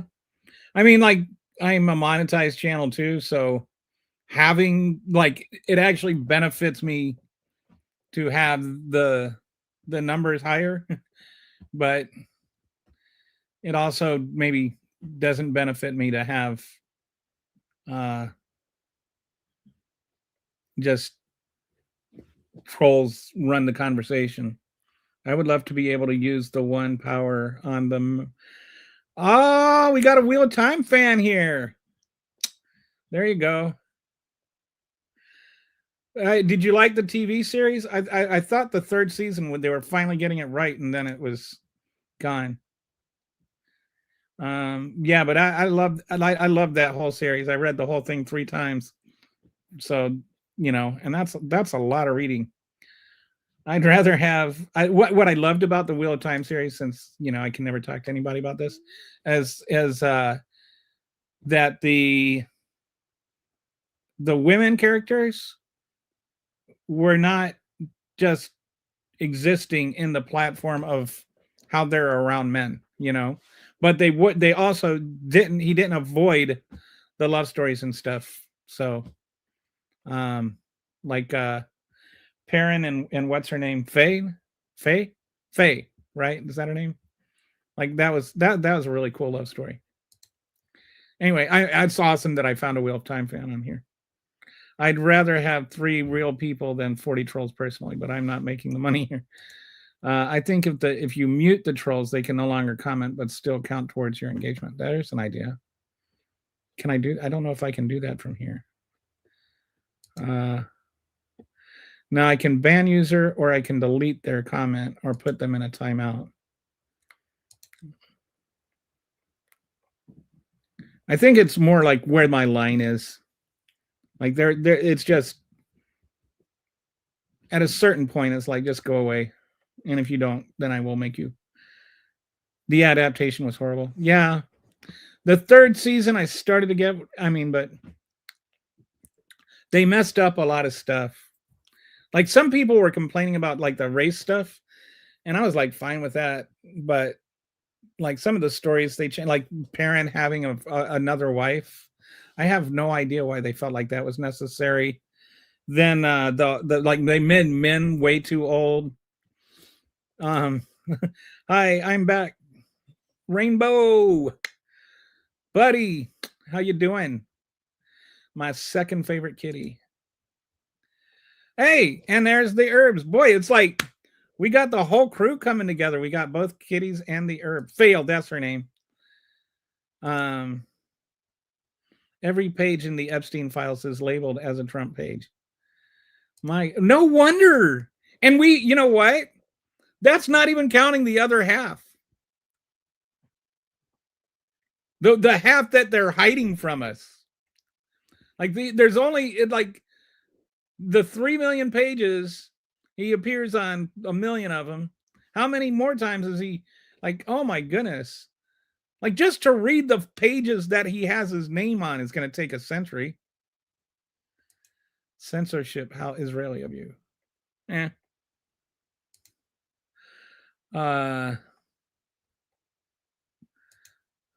Streaming services don't give show times too mature.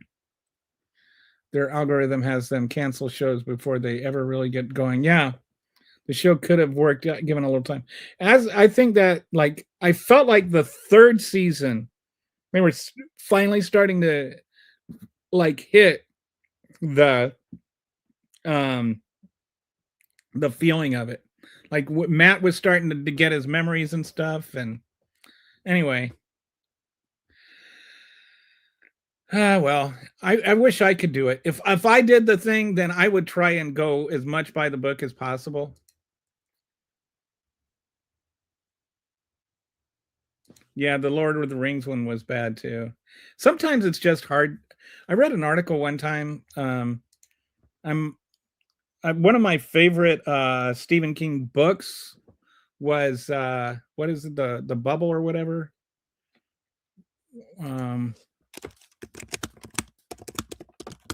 Under the Dome, that one.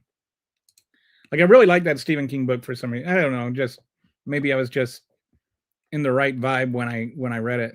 But I really liked it, and then I watched the TV series, and I was just like, This is so awful. How could he even let this happen? And it was just such a departure from the book. And then so he was reading, and he, like, a lot of people apparently were really mad about that one. And he's like, sometimes books just don't work in movies, and so you have to adapt. Do you think Trump is behind? I don't think that. I don't think he. I mean, like, I don't think he's even clever enough. But that's I'm like, I don't want to seem heartless or anything, but whenever it comes to these like cases where there's like this mass interest in some missing person or whatever, like the hiker that got lost, or I just never, I don't get into those national stories, the national crime stories.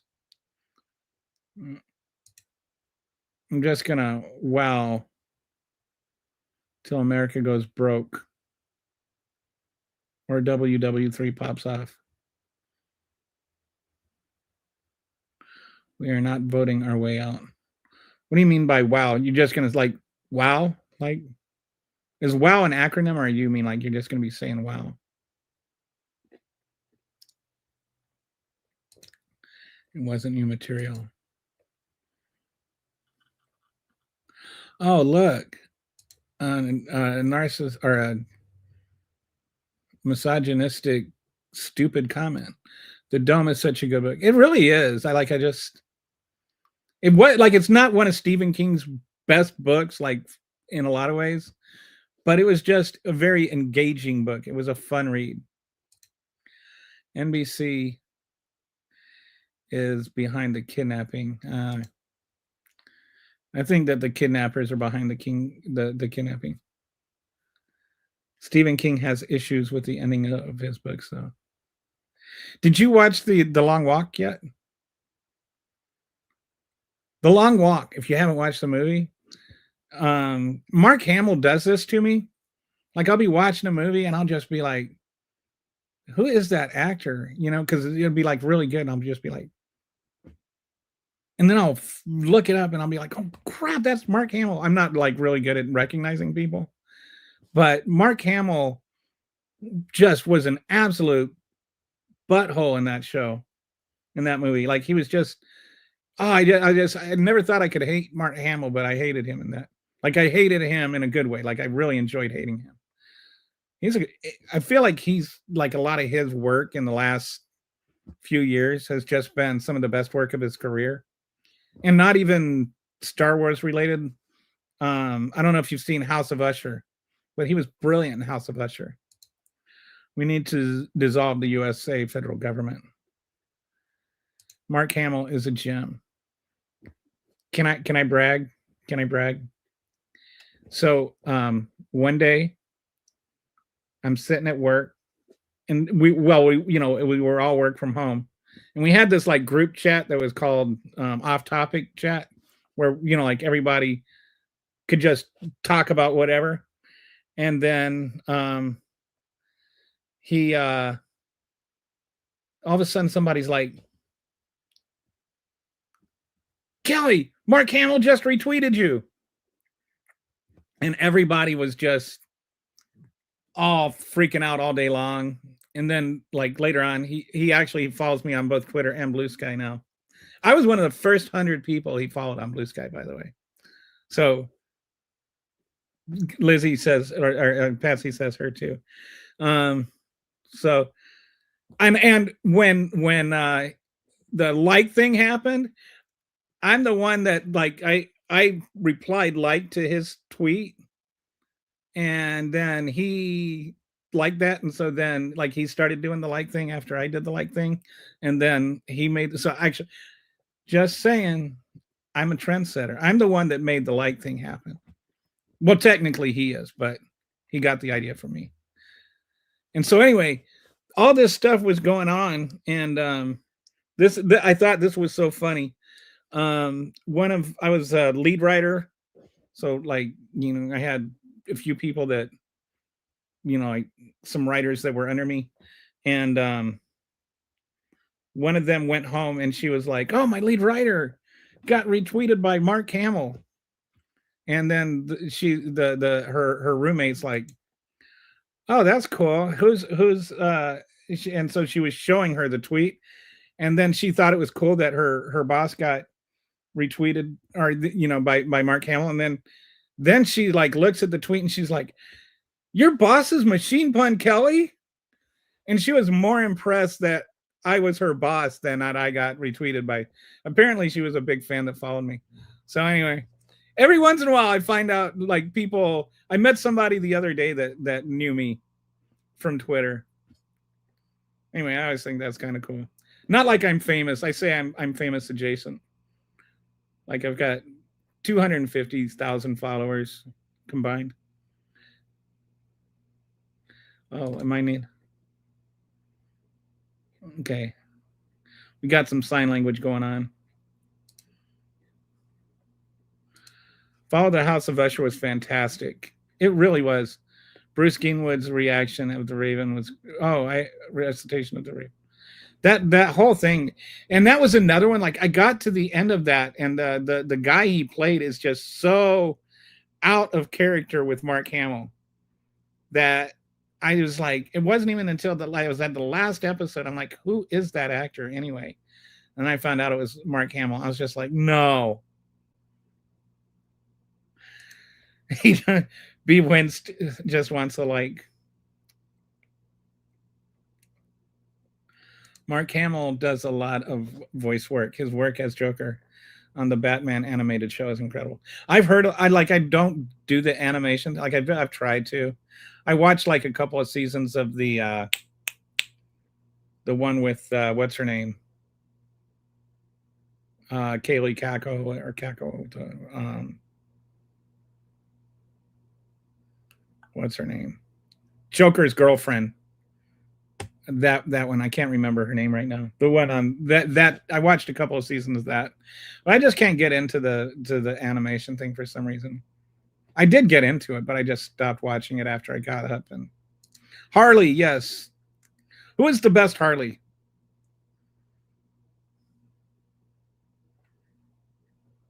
Kaylee, yeah, Kaylee Coco. As how do you Coco? So Harley, and then there was or Kaylee, and then there's Margot Robbie. Which one is better? And then there was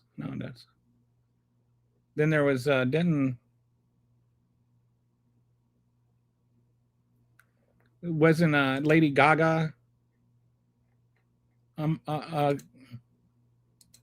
1, 2.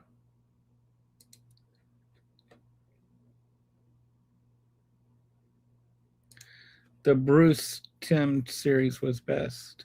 I don't know what that is, but clearly you know more what you're talking about on this than I do.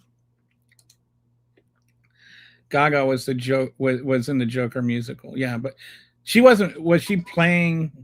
Was her character Harley?